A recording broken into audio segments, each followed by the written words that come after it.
Happy Sunday. Hope everybody is in their house warm and safe. Of course, this is another installment of Southern Baller Show. Of course, I am Jared O'Levin Green.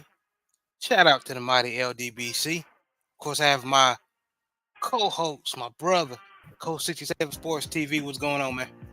I'm blessed and highly favored, bro. How y'all gentlemen doing this evening? I cannot complain about anything. JB, how about yourself? You took the words right out my mouth, bro. Can't complain about nothing. Blessed to see another day. All right. Um, First, I want to start off the show by saying congratulations to those Michigan Wolverines for winning the college national championship, beating the Washington Huskies, which I knew was gonna happen. Not trying to toot my own horn. Of course, I don't know everything, but um, you got to toot it just a little bit. You know what I'm saying? Before we go into the obvious topic, what did you think about the game, Coach? Well, we touched on it the previous show, but basically, like you and Brent Fox said, Michigan's front seven dominated Washington up front, and Penix didn't get off like I hope he would. But like I said, of course, we talked about it on the previous show, and it seemed like you kind of making your victory lap at this point, bro. No, I just wanted to. Some people they were still talking about it, and just wanted to bring it up again. But JP, what did you think? The same here, man. You pretty much called it, man. The front seven, man. The line of scrimmage, man. Michigan dominated. From the O line and the D line. The O linemen they opened up lanes for the running back to run. Both running backs, not just Corum. Um, uh, there was another running back that got loose on that game. His name I forget, but that he was breaking off about 20, 30 yards per carry. And then the defensive lineman for Michigan was getting after Penix. Um, and then after he missed a couple of throws, he missed one like touchdown to their best, one throw to one of their best receivers. I kind of knew it was gonna go Michigan's way, but man, kudos to you, Jared. Man, you pretty much called it.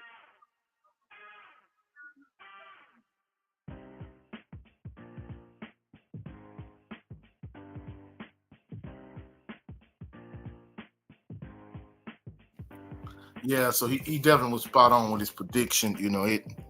It kind of went, the way he said it would go. So I mean, kudos to him. Hats off to him. Yeah, I just and how Washington offense. I do want to say I take my hat off to Penix. He's definitely, in my opinion, NFL ready. I just don't want him to get drafted. He go to a bad franchise that can't protect the quarterback worth a damn. Because if he do, he will be injured like he was at the end of the game. Yeah, because he kind of on the smallest side to me, Yeah. Absolutely. So again, shout out to the Washington Wolverines. Now, going into the topic at hand, we're gonna go in order. So Cleveland drops a huge game against the Houston Texans. Joe Flacco threw 2 pick sixes. And at that point, I knew the game was over. I'm highly disappointed I thought the game was going to be more competitive than that. Uh,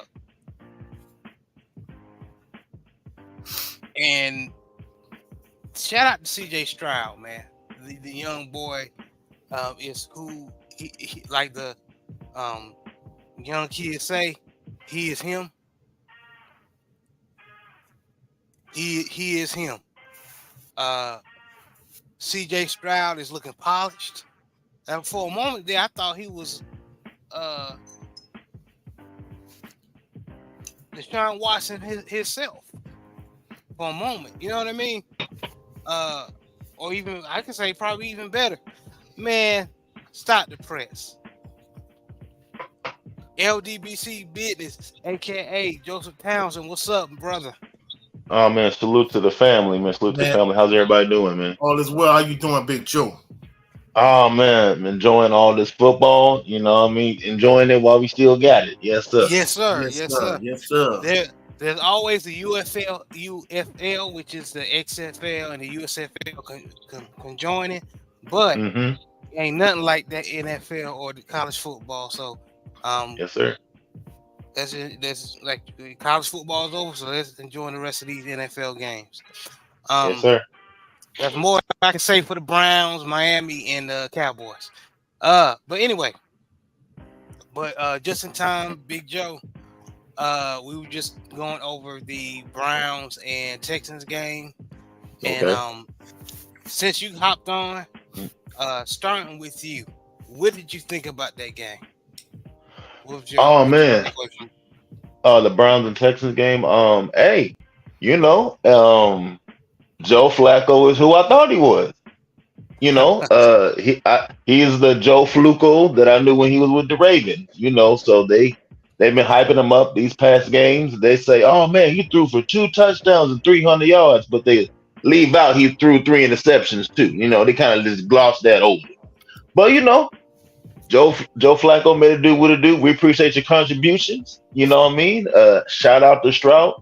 Definitely way mature beyond his years. D'Amico Ryans definitely seemed to be a poised, seasoned coach. Another coach who played in the NFL, and then now he's a head coach. You know what I mean? And he's showing his experience and his maturity and whatnot. Now it looks like to me all that one look scores don't matter no more. Remember they tried to shame Stroud by saying he has a low one look score.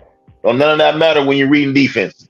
You know what I mean? Yes, sir. So shout out to the Texans. A lot of times about the playoffs, it's who's clicking at the right time. And a lot of these teams right now, they clicking real good. And a lot of the teams that's supposed to be winning, getting their doors blown off. So shout out to Stroud. He easily should be the rookie of the year. And D'Amico Ryan should easily be the coach of the year. But shout out to the Texans. Shout out to the Texans. I want to do some couple of shout outs before I go to JB and Coach 67 on their thoughts of the game. Shout out to Living Big with Big Reg. Anybody who wants to just listen to football or not just about the Ravens or just life, Living Big with Big Reg is the channel. So please give that brother some support. Jay Barr, always here. I appreciate you. Salute, family. Jay the Six, he said, yo, yo, yo. He's another up and coming channel. So please give this brother some support as well. He's similar to Big with Big Red. This brother talks about everything, not just sports. Good channel. I gotta give shout out to Condo LDBC or nothing. Number 82. One of my LDBC brothers. What's up, man? Thanks for joining us. But JB, what did you think about the Browns and Texas game? CJ Stroud looking polished beyond his years, and Joe Flacco is proving the Skip Baylesses and the Joe Townsends of the world right. I was shocked.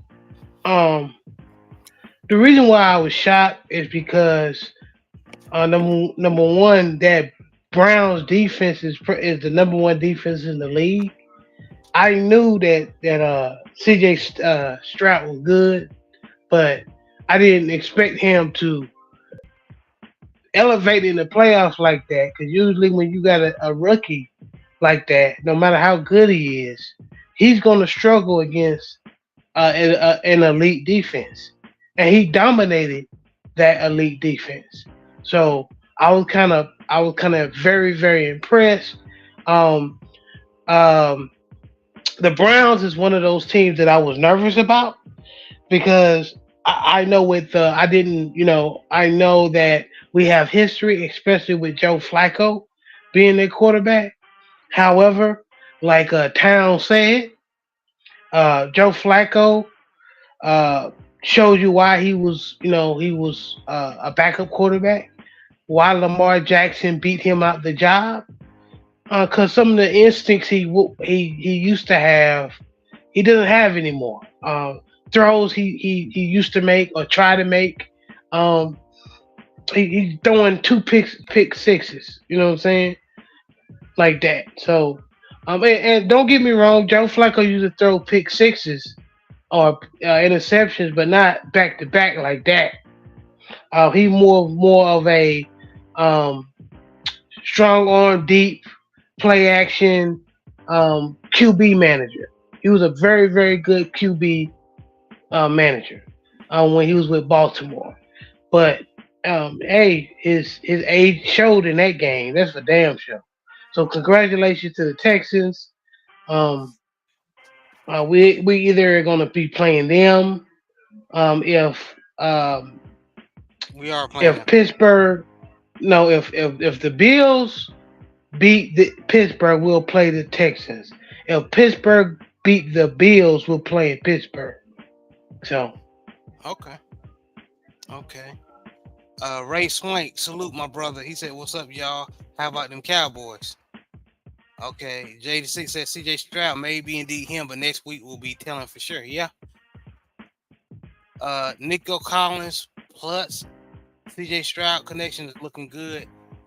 Texans really have been drafting well over the last few years. Yeah, especially on that Will Anderson pick is looking good for them. He's coming off the young boy coming off that quarter like he a young Justin Houston. But coach, what is your thoughts of the results of the Browns versus the Texans? Kind of piggybacking off of what both gentlemen said prior. I was kind of shocked in a fashion that the Houston Texans won. Like, just to kind of elaborate on what Joe Townsend was saying in terms of the Wonderlic score. One thing they never bring up that one of the greatest quarterbacks of all time, in their opinion, many people think he's the greatest quarterback of all time, Dan Marino. Dan Marino had one of the lowest Wonderlic scores in history, but they never bring that up. So I think when it comes to the African American or the black or the mixed quarterbacks, they like to throw that up or they like to bring that out, but they don't bring up Dan Marino Wonderlic score being as low as it was. In addition to that, like my cousin Ray Swank said all the time, I think the Houston Texans kind of laid out a blueprint for a lot of struggling teams to follow. You just blow everything up. You get the right quarterback, and you bring in some good young talent. I think that's kind of the way. I mean, D'Amico Ryans has done a good job as the head coach. Joe Flacco, from an analytics standpoint as a coach, there was this book that former Ravens head coach at the time, Brian Billick, came out with, and it broke down like certain categories. Like if a team returned an interception for a touchdown, they had like 80% chance of winning. If a team threw a pick six, they got like 80% chance of losing. If you lose the turnover battle by +2 or more, you have like an 80% chance of losing. So for Joe Flacco to throw 2 pick sixes, bro, the Browns had literally no chance of winning. Shout out to CJ Stroud. Shout out to the Houston Texans. I didn't think they would perform the way they did, and hats off to them. And he literally didn't help the defensive that number one defense in the league out at all. They were back on the field, tired, and then C.J. Stroud just picking them apart. So I mean, what C.J. Stroud, that defense was no pushover at all. Again, number one defense in the league. So shout out to C.J. Stroud. Um, Either they most likely gonna play us, or like JB said, um if the Steelers win, we might play the Steelers, but we're gonna see. Um, oh, here comes Mr. Shelton. Mr. Shelton, LDBC enough. He said Dallas, Dallas ass sucks. Yeah, they suck. We're gonna get to them, Mr. Shelton. Uh, uh okay. Uh, all right. You talking about tooting your horns? I'm gonna toot that one when you get to that game. Boy, y'all So crazy. Powell, my brother, what's up, man? That was a deep conversation we had. You, Joe Townsend, and brother Ill Will on Ill Will's channel. That was a very, very good, constructive conversation. Yes, sir. But shout out to brother Soul Power, aka Gamed Up Kennels. But Miami versus Kansas City. I'm gonna give my thoughts at the end, but starting with you, Big Joe, what did you think about that game? Hey, what they say was like felt like negative 25 degrees outside and everything. Obviously being in that weather, the advantage went to the Chiefs because they live in that. They live in that and they play in it year round. So they used to. Nobody's used to playing in that cold, but at least they have an idea about adjusting to it. When you go from 67 degrees, 75 degrees in Miami, and then you show up in Kansas City where it's so cold that if you take water out the freezer and put it in the air, it's gonna freeze automatically. When you playing something like that, it's kind of hard to adjust mentally.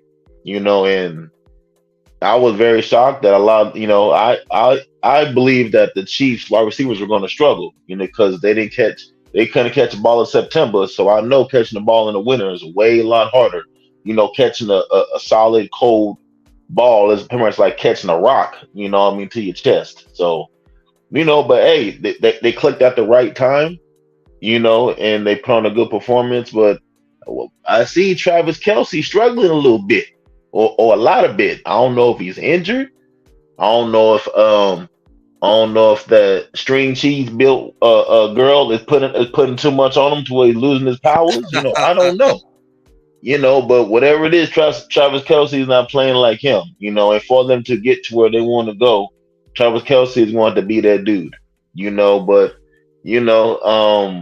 shout out to the Chiefs. Shout out to the Chiefs and the Dolphins have been proven that they can't beat an above 500 team. They just proved that they're pretty much just been front runners all year. And the jury's still out on Tua Tagovailoa. When a lot of folks criticized him, he said, he keep receipts. I'm going to remember what everybody's saying.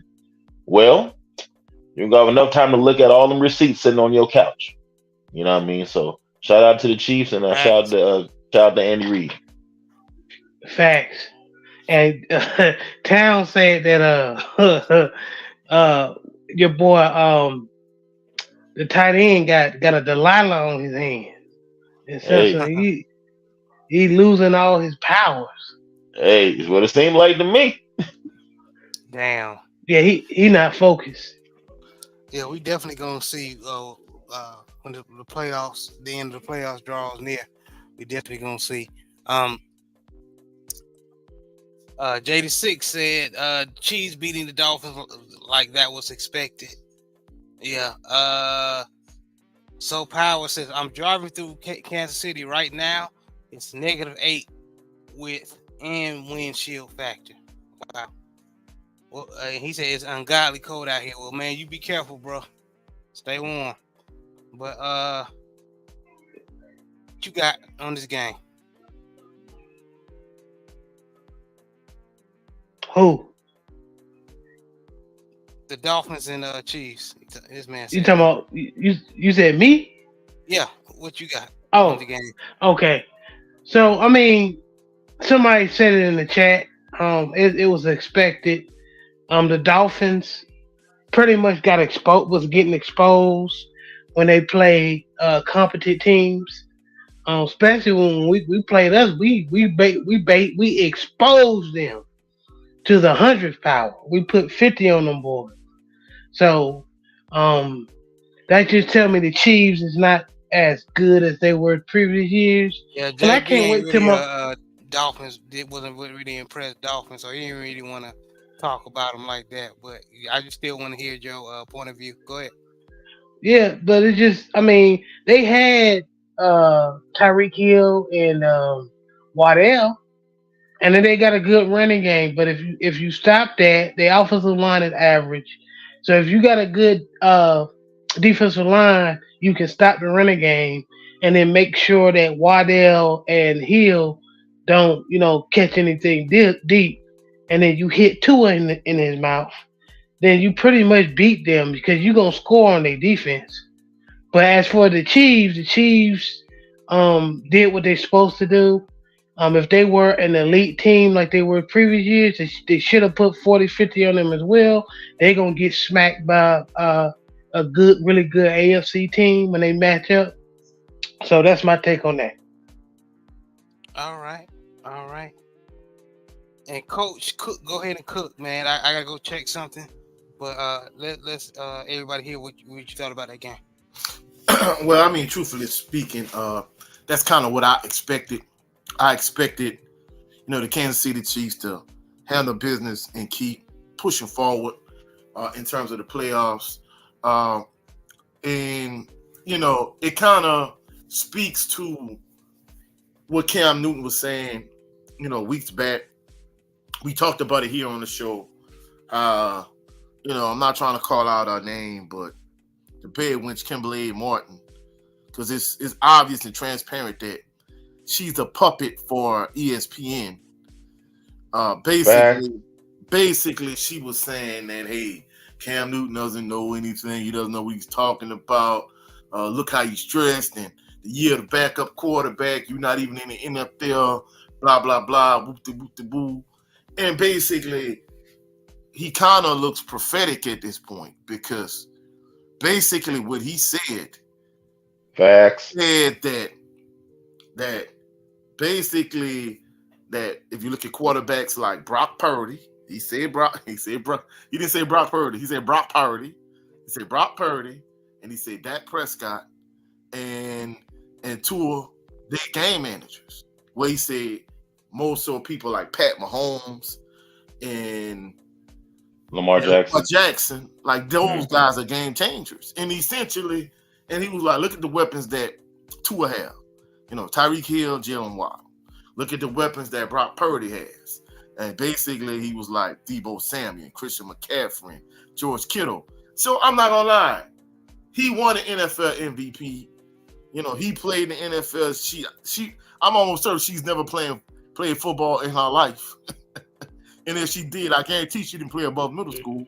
So the point She I'm trying she to make is she's she far more pl- she qualified. played with some balls, maybe not no footballs though. Yeah, that's my point. So he's far more qualified to speak on that particular topic than she is. And for her to try to discredit this man that's won an NFL MVP that took a okay team, carried him on his back to the Super Bowl.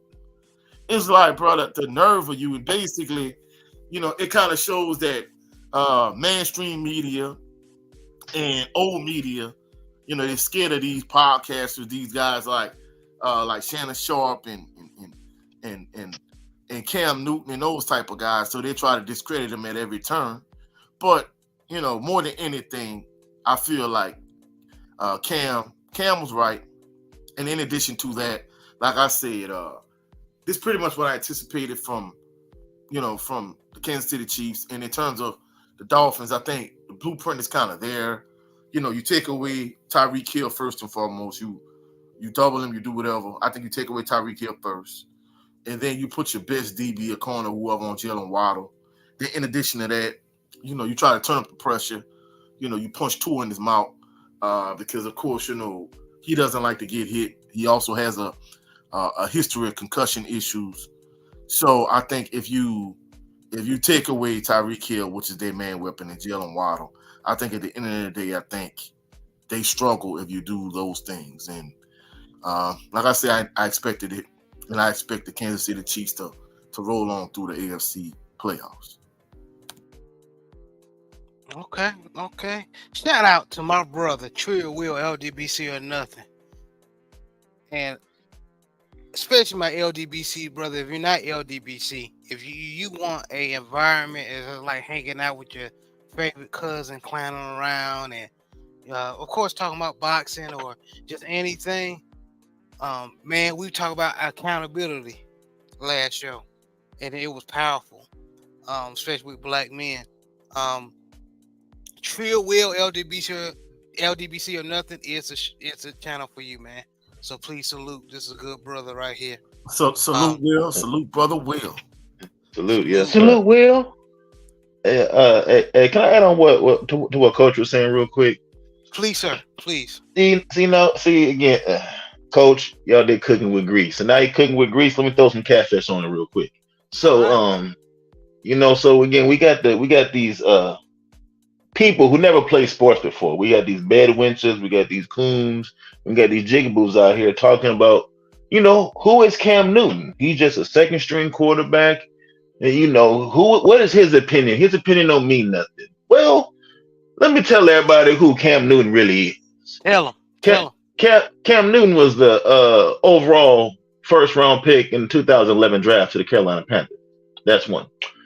Second of all, Cam Newton won the MVP in 2015, NFL MVP, NFL Offensive Player of the Year 2015, NFL Offensive Rookie of the Year 2011, first team All Pro 2015, 3-time Pro Bowler, All Rookie Team 2011, the Burt Bell Award 2015, 2-time BCS National Champion with the Florida Gators and also with the Tigers, Junior College National Champion, Heisman Trophy winner, Maxwell Award, Walter Camp Award, Manning Award, David Browning Award, AP College Football Player of the Year, Sports News College Football Player of the Year, Consensus All-American, SEC Offensive Player of the Year, and First Team All-SEC. And he also holds the NFL record for most rushing touchdowns with 75. So if he can't talk about football, then nobody else shouldn't be able to say a goddamn thing. Rest my case. Any questions?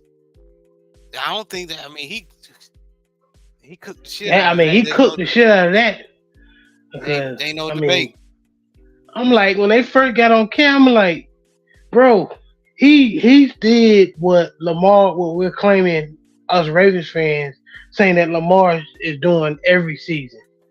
All the season leading up to this season, before we actually got a half a piece of, decent receivers, even though Odell old, but dude, Cam Newton in 2014-2015 season, he went to the Super Bowl with an old ass Jericho Cottree, Ted Ginn Jr., who didn't have the great hands in the world, Greg Olsen, who was fast as hell, but he wasn't really a catcher like that, and some other dudes. And Mike Tolbert and D'Angelo Williams. You know what I'm saying? Yeah, that game was played out here. Actually, it was actually played out here at Niner Stadium.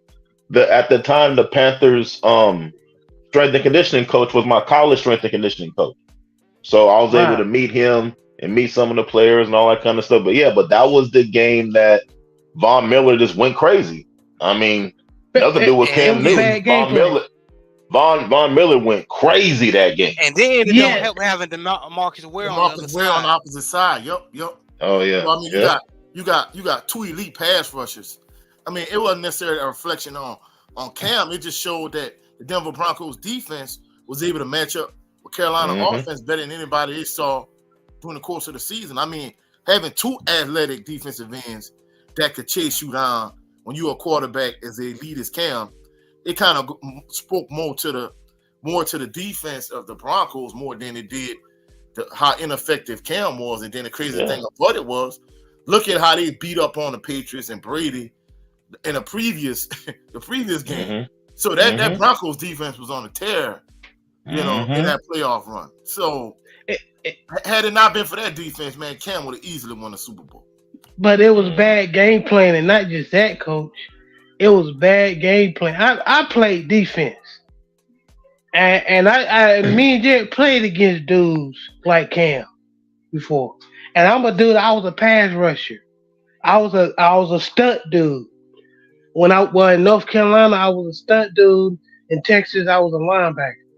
But in North Carolina, we do stunts, and I know I'm faster than your guard, and I'm after your quarterback. But when you got dudes like Cam, you see what I'm saying? Running after you, running on you, leaning on your ass, that's gonna stop that pass rush. I promise you. And they just chose to pass. They got pass happy that game. So to me, and that's another thing we talked about on this show, offensive coordinators who get paid all that money that call trash ass games. You know what I'm saying? So it's funny how when they get to the pivotal moments, the offensive coordinators forgot what got them there in the first place. You know what I mean? So you see that a lot. And y'all saw what Trill Will put in big facts, Big Joe. But did y'all see what Trill Will put in the chat? He said Detroit looking good. They lead. Oh yeah, 21-0. 21-10. Yes, sir. And they just stopped. Yes, sir. Yes, sir. So, yeah, everybody was talking about LA gonna roll the Lions. The Lions been balling. Well, just to kind of add on to what JB was saying. I mean, people don't realize that the Panthers had a good running game that year, but Cam Newton was a pretty pivotal point in that run game with the QB powers and all of that type of stuff. So Superman. Yeah, so I mean, he was a dog. So I mean, in that situation, whether you running the ball or passing the ball, I mean, the main thing they wanted was the ball in his hands. So, like, ordinarily, I would agree with y'all in terms of, like, the OC calling a trash play, but calling a trash game. But in that context, either you was going to beat him up in terms of letting him be your primary runner, him dropping back the pass and trying to, outdo both Miller and Ware. That was going to be an issue either way. So I think either way the cut go, even if they did lean heavily on the running game, unless you just line up out the eye and just run the ball. That wasn't really the Panthers type of running game. They had like a lot of zone read option, QB power, play action. But I didn't see a lot of play action because I'm trying to tell you something. With a run game that was effective as the Panthers that year, when they do a play action, that defense gonna bite. That defense gonna bite. The linebackers is gonna bite, especially if Cam pull it a couple of times. And a lot of times, you know, coach, you being a coach, when you call certain plays, it's not gonna get a lot of yards, but it's just setting them up for later. Well, yeah, you know, as an offensive coordinator and a head coach, I'm big on scaffolding. So I agree with you from that aspect of it. But I mean, let's keep it real in terms of from the Carolina side of things at that point. Who they top target on that particular team was what? Greg Olsen, maybe. So it wasn't like Ted again Jr. too. So yeah. All right, Dean was on that team. All right. But I'm gonna be honest with you. I know he had kind of lost a few steps by the time he got to the Saints. But Ted Ginn Jr. was synonymous with being fast, but not having the best hands in the world. So much so that several years later when we were playing for the Saints, one of Drew Brees like big, of course, people were saying that the Saints, they should have won that game or whatever, and the Vikings they heavily doubled Michael Thomas and they intentionally left Ted Ginn open. I guess they knew that Brees wasn't going to throw the ball a whole lot. So I mean, it wasn't like he had elite wide receivers. It's not like he had a DeAndre Hopkins or Calvin Johnson or whoever. He didn't have like elite. Really, that Panthers team, like I said, he carried that team on his back to the Super Bowl. Oh yeah, easily. Oh, easily. Easily, yeah. And just confirm what you were saying about Ted Ginn Jr. J6 said Cam was a game changer. He made Street Ninjas relevant. Ted Ginn looked like a legit wide receiver with Cam. Yep. Yeah. He also said he was thrown to MFs like Philly Brown, old ass Koshry Funches, Devin Funches, Kevin Benjamin, and B. Brenton Burnson. Let Cam get a Steven Diggs and Jamar Chase. Oh my God. Cam. Yeah. During that game, the Broncos had 7 sacks that game, and actually it was Jonathan Stewart. He was the running back. He was a running back for that game. So, but yeah, Cam Newton had 45. Cam Newton had more rush yards than anybody with 45. So. Yeah, I think D'Angelo at that time went on to the Steelers, or he was hurt. I can't remember, but yeah. Long story short, Cam that dude, so he can talk about whatever he want to talk about. Yeah, he is. That season, that 010 or 11 season, correct me if I'm wrong. Cam Newton, if you saw him play that year, was one of the best quarterbacks running and passing that you ever saw, especially running. I mean, Cam Newton was nobody want to say it now because maybe by how he looks and how he wears his hair, but Cam Newton was one of those. Remember the whole Michael Vick experience kind of thing? That's how Cam Newton was. I mean, yeah. Cam Newton had white kids doing Superman. He had old white ladies doing the dab. I mean, Cam Newton was that dude.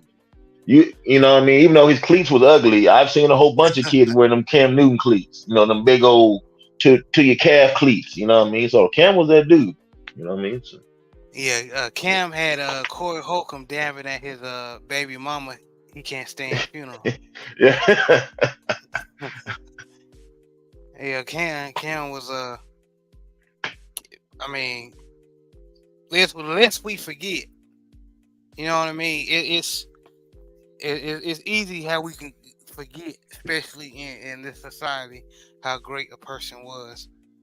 Because today's standards. Cam played 1 year in college and won a national championship with Auburn. I mean, facts. But just to kind of add on, like you said, I was cooking with grease and you threw the fish on. Let me throw some fish on yours. 1 year he won the JC national championship. Yes, sir. Blaine College in Texas, right? Up to Auburn. Yes, sir. And he the national player of the year, and he lead Auburn to a national championship.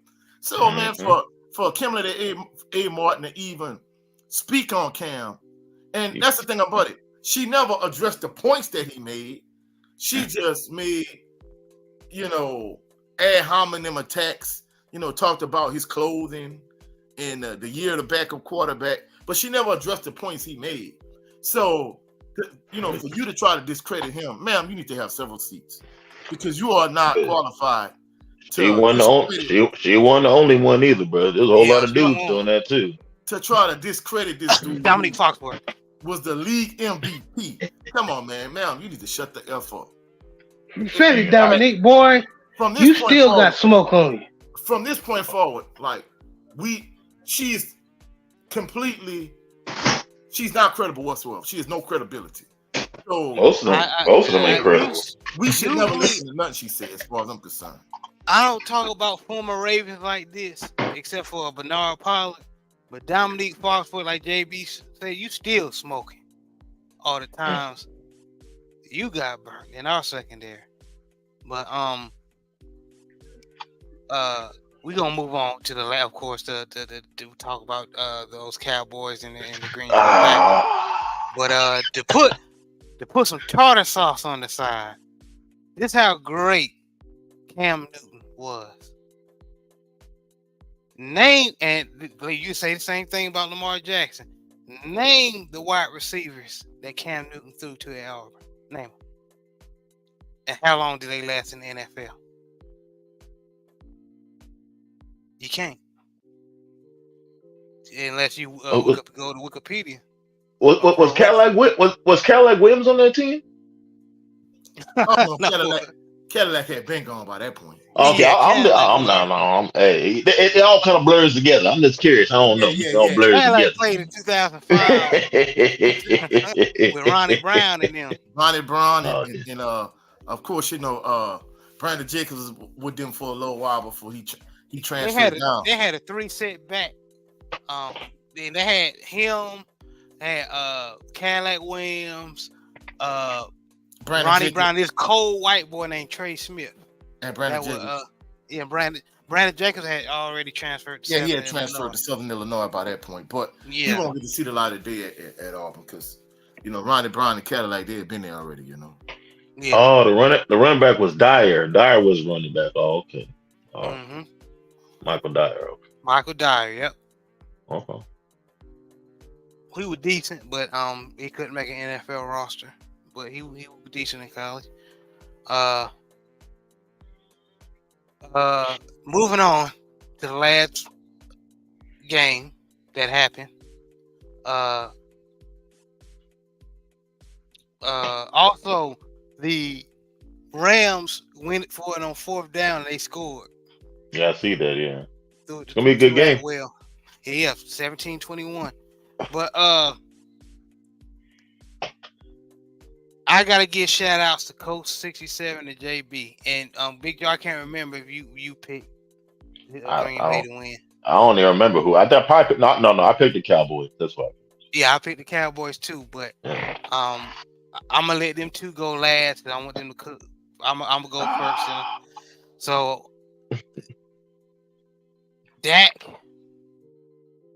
and it goes into what Coach was saying about game manager. Kimberly A. Martin, did you see that shit that happened this evening? Or 40 minutes ago? Or I should say an hour. That's a game manager for your ass.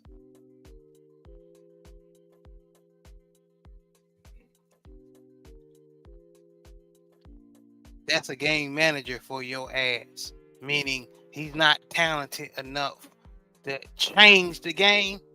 He just needed to throw the ball into the to the playmakers, and he couldn't do it. Make the correct throws. Yeah. Couldn't make the correct throws.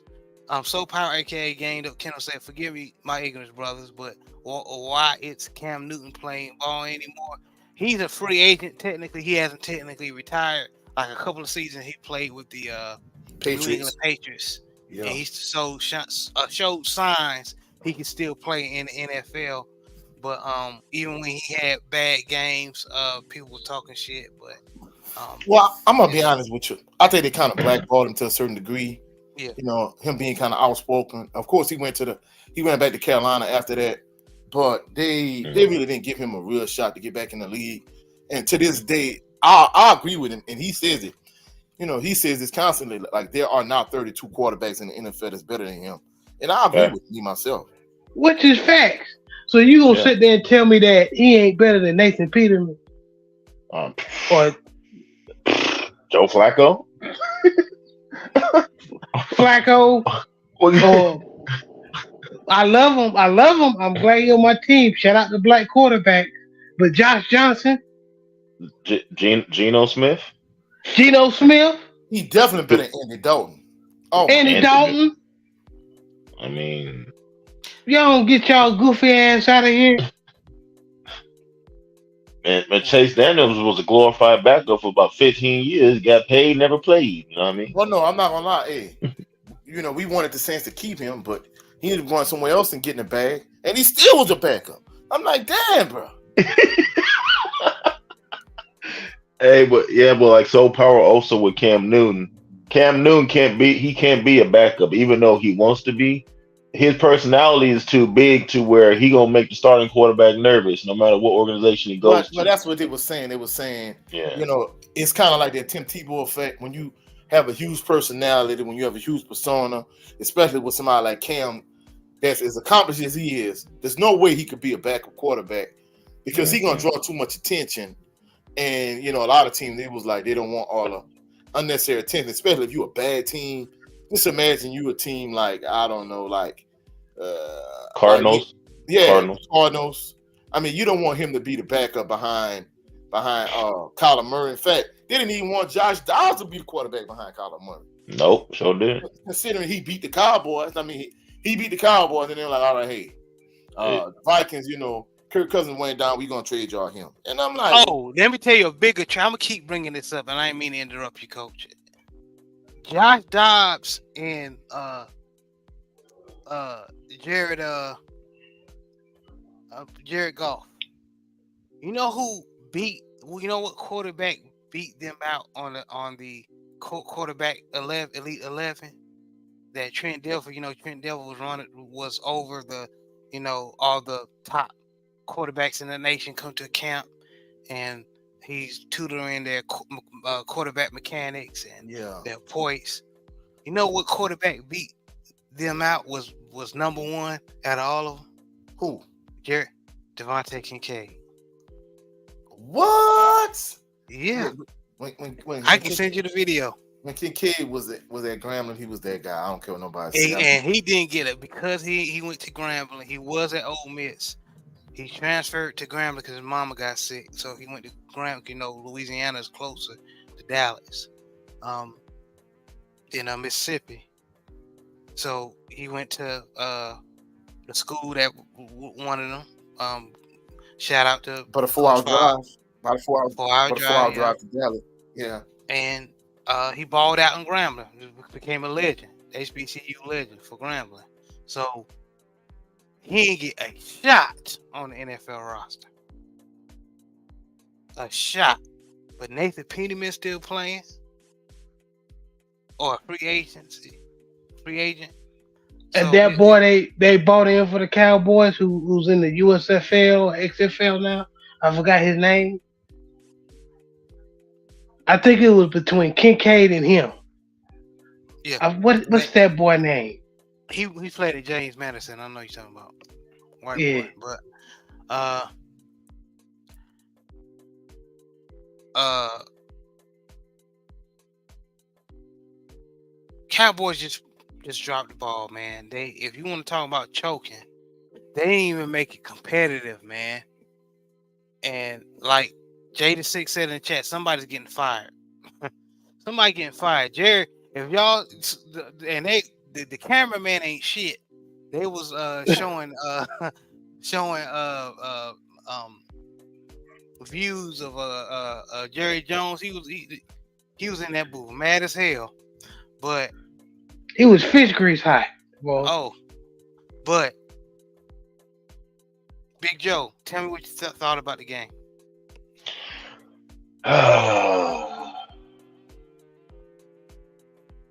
That was an absolute embarrassment. I'm not a Cowboy fan. Well, not a fan of a team anymore. I was an Oakland Raiders fan until they left. So now I just love watching players. But my dad's a huge Cowboys fan. My dad's from Texas, so I'll roll with the Cowboys for that. But yeah, they just didn't show up.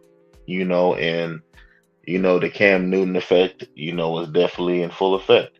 So Dak Prescott has been with that team for a long time. He's been about 7-8 years now. And we have enough film on him to know what the kind of guy he is.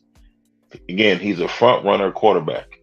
He is a game manager. There's nothing wrong with it, but he's not the quarterback that when you're down 27-0, he's not going to get you back into the game. He's just not that guy. And the Cowboy players just didn't seem to show up. I don't know if it's the culture in Dallas is not it. So they take the blame off of Dak Prescott and McCarthy. They fired the coordinator. Several coordinators, and they left and brought in new coordinators to see what happened, and we still have the same results. So either you're gonna let go of Prescott or you're gonna let go of McCarthy. Either way, it's not working. It's cool to to do stuff in the regular season and to look good and do your and one mixtape stuff, but when it's time to do fundamentals when the game counts, just not showing up. They're not showing up mentally, not showing up physically, and they seemed like they wasn't even in the building. I mean, like Dak Prescott and CeeDee Lamb. CeeDee Lamb looked like he wanted to steal off on Dak Prescott in the first half. He looked at him like, "Nigga, what is you doing?" So it's and I gotta say this. There was a lot of hype around Michael Parsons. Where was he at? You said earlier this year you want to be the MVP of the league. Well, you need to play an MVP game, and he wasn't there. I don't know if he's injured or what, but either way, this is what you play for. This is why you lift all them weights. This is why you win all them games to get a home field advantage. You play it at home, sleep in your own bed, and now y'all got booed off the field. So, everybody put your hands in as a whole team. All right, 1, 2, 3, Cancun. I see everybody in Cancun. Disgusting. Somebody getting, hey, 1, 2, 3, Cancun. I see all y'all. I see y'all in Cancun. You feel me? I see y'all there. We drinking Mai Tais and having the margaritas and chilling. Hey, hey, I see y'all there. You dig what I'm saying? So, hey, no, that was somebody got to go. Somebody, because Jared Jones is not going to relinquish any control. So somebody got to go. It's not working. Same people, same results. So you're gonna shake up the room, or you're gonna keep on having the same issues. We see what Houston's doing. So you're gonna let now Houston's gonna be the Texas team now. So hey, in the words of 50 Cent, you gotta do something, baby. Oh man. Okay, now the final two people that I want to definitely hear because they chose right. JB and then Coach. JB, go ahead and take it. Well, I was the one that put it all out there and said that I said that Green Bay was gonna beat the shit out of the Cowboys. I stand on it. You know what I'm saying? Not and on a football standpoint, without talking shit or any of that bullshit. I just seen a team, the Green Bay Packers, that figured it out. They were clicking last couple of days. And a lot of and in football, you getting hot at the end of the season determines, or how you play at the end of the season determines how good you're gonna do in the playoffs. I'm not talking about you sitting all your players, or anything like that. Cause we did that this year, and then we did that in 2012. We sat our players and won the Super Bowl. But yeah, I mean, the Cowboys to me didn't look like they looked like us at the beginning of the season. Where Lamar was struggling because he was trying to get used to the new offense. We didn't know if we was a passing team. We didn't know if we was a running team. Lamar was overthrowing people, stuff like that. Throwing it right to the defensive backs. Throwing it right to the defense, trying to, what I'm saying? Wasn't really calm like that in the pocket. And that looked like that to me these last couple of games, man. He's like, the Cowboys was not sure what type of team they wanted to be. You know what I'm saying? Especially on defense. Their defense was getting gashed. They were giving up big plays. I think there's a rumor, I don't know if it's true or not, but your boy number 11, what's his name? Michael Parsons. Michael Parsons saying that, he want Dan Quinn, their defensive coordinator, out of there. You know what I'm saying? So it's a lot of mutiny, it sounds like. So hell yeah, people gonna have to get fired. You know what I'm saying? Because I don't think the players are really with what was, how the coaching or what coaching is being done. During the game, Dak and Lamb got into it. No, it looked like Dak was getting on Lamb or something. And then his ass come out the next series and threw an interception. So, you know what I'm saying? So that's what happens when a game manager is talking crazy to an actual game changer wide receiver, in my opinion. Because I think CeeDee Lamb could change the game. You know what I'm saying? All right, Brent. Go ahead. No, you good. No, he's that good to me. He just I don't think his numbers don't show it, but the boy is special, you know. But I mean, I seen it coming. Long story short, the Cowboys is just they start off hot, and I feel sorry for their fans. Well, no, not really. I mean, I don't hate dislike the Cowboys as a team. Their history is interesting. They got really good players. Their fans can be in not all of them because some of my homeboys are Cowboys fans, but some of them are just delusional. Like, and that's all I got to say. All right, coach. What you think about the Cowboy blunder in this game? I hate to say I told you so, but I told you so. And JB said, he don't have nothing against the Cowboys. I do. I don't call them the Cowboys. I call them the Cowbees. I'm gonna let y'all use your imagination what the B stands for. Damn. I'm not a fan of the Cowgirls whatsoever. But and for those individuals like, wow, coach, why you feel that way?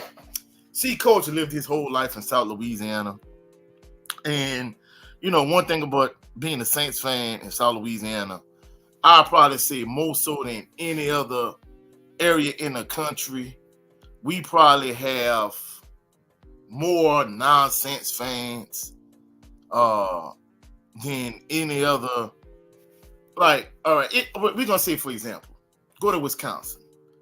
I'm sure most of the people in Wisconsin are Green Bay Packer fans. If you go to, I don't know, somewhere like Florida, I'm sure you got a lot of Buccaneer fans, you got a lot of Dolphins fans, but here in South Louisiana, you got a lot of Steeler fans, you got a lot of Cowgirl fans, and these Cowgirl fans, they're so arrogant.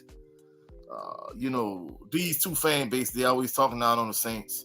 But of course, most of these fans, they like in their 50s and their 60s, because in the time where these two teams were like the two top teams in America at the time, and it's that trickle down effect. And you got some younger, Cowgirl fans, but for the most part, those Cowgirl and Steeler fans, they're older. But the younger fans that's like in my age group, they might be like 49er fans, Giants fans, Ravens fans, whoever were the top teams in maybe like the 90s, 2000s, they might be fans of those particular teams. So when you hear somebody from New Orleans like Lil Wayne that say he wasn't a Saints fan, he was a Packer fan, he's not over exaggerating on that, because you got a lot of people that's from New Orleans that live in New Orleans that don't like the Saints, because the Saints have been synonymous for choking and being an Aints and that type of thing. But I don't understand why so many of these Cowgirl fans are so arrogant, because they are synonymous for choking like literally every single year in the playoffs. They'll roll through the regular season and they just doing their thing. Then of course they get in the playoffs and they choke. So I mean, I expected it. This is what history tells me. And for those individuals that don't know what Brother Joe Townsend was referring to, 123 Cancun, there's this thing if you watch Inside the NBA with Kenny the Jet Smith and Charles Barkley and Shaquille O'Neal and EJ, Ernie Johnson. Basically, when teams close to getting eliminated from the playoffs, their season is over in terms of the regular season. They just go down and they lay down like some dogs. So they ready for the season to be over with. And they go into the hut and they say 123 Cancun, because basically they just ready to go on vacation and they ain't really going to put forth any effort. They're not going to really try to fight and try to win the game. And essentially that's what it kind of looked like with the Cowgirls. Once they got down, they kind of showed they some front runners. They tapped out and the Packers just beat the brakes off them. So like the brother Joe Thomas was saying, 123 Cancun. I saw some Browns players doing that yesterday. The game was well lost for them. And some Browns and Dolphins players, yeah. Mm-hmm. I saw some defensive backs sitting there laughing. I'm like, "What y'all laughing about?" They already Dolphins already by the water. He ain't got to go far for vacation. He ain't got to go far. And I want to shout out to my brother Brent Fox. What's going on, brother? Salute, Salute, brother Brent. salute, man. Salute, Salute, salute, brother Brent. brothers. And shout out Yeah, to main man. event What's Mark, up, man. Brent? What's up, JB? So, I'll just give a real quick take on these Dallas fuck boys. Um, Damn. it was just a, it was just a matter of time, honestly, and I don't know why these fans put themselves through this. Um, and to be quite honest with you, the fans in Dallas, Coach 67, I think are even worse. So you have a pocket of fair weather fans that'll be Cowboys fans when they're winning, and then when they're not, they automatically turn it in for a Saints jersey or whoever's hot. Um, I seen a lot of I seen a lot of New England jerseys, back in the early 2000s and 2000 teens. I also seen a lot of Saints jerseys too. Um, Now I thought that those might have just been people that just moved or migrated from Louisiana to here, but nope. And then since I don't have no room to talk, I'm Dallas born and bred, and I love everything Dallas except them fuck boys, man. They never did it for me, Damn. man. They would expect to get they would expect to win if they just stepped on the field. None of the hard work associated with getting there to that particular level, none of the hard work associated with winning the regular season games seemed to matter to them. They felt entitled, and that's what it was. That's what turned me off. They felt entitled, like they were just supposed to just step out there. They got a star on the side of their helmet, and they automatically supposed to win. It ain't like that, and that's what really turned me off with them. And then I seen this team that they played great defense and they ran the ball effectively, and I've been hooked ever since, man. But yeah, it's just a matter of time, before the Dallas Cowboys get your hopes up and then they let you down again, man. It's terrible. All right, It's before we terrible. move on, and great take, Brent. Uh-huh. Before we move on, quick question and short answer from everybody. Okay. Starting with you, Brent, since you just came on. Yes, sir. Is Dak Prescott gone? No. I mean, the emotional answer right now for fans that are deeply hurt by this loss or whatever, they would probably say yes. But I mean, you really have to look at your other possible options, and those other possible options aren't really better than Dak Prescott, or haven't proven to be better than Dak Prescott. Let me rephrase that. So, no, I would say no. Just thinking from like a logical standpoint. But then again, you never know with Jerry and them. You never know with Jerry. You got that. You got that right. Big Joe. And the question is, brother, do you get rid of Dak Prescott? Yep. I know the coach, his head coach, probably gone, but a lot of people are not asking is after the performance like this, is Dak gone as well in the upcoming off season? No, that's going to stay. Behind Dak Prescott is Cooper Rush or Trey Lance, and they're no way ready to be able to take over that organization. Dak may not be a primetime player, but they did get him to win in 12, 13 games this year. So, he put up some numbers and he was in the MVP consideration. So again, he's a good regular season quarterback, but he's not the primetime player that's going to get you to where you need to go. So are they going to release him? Definitely not. Mike McCarthy will be gone before Dak Prescott do. Plus, they still owe him a whole bunch of money. All right. JB?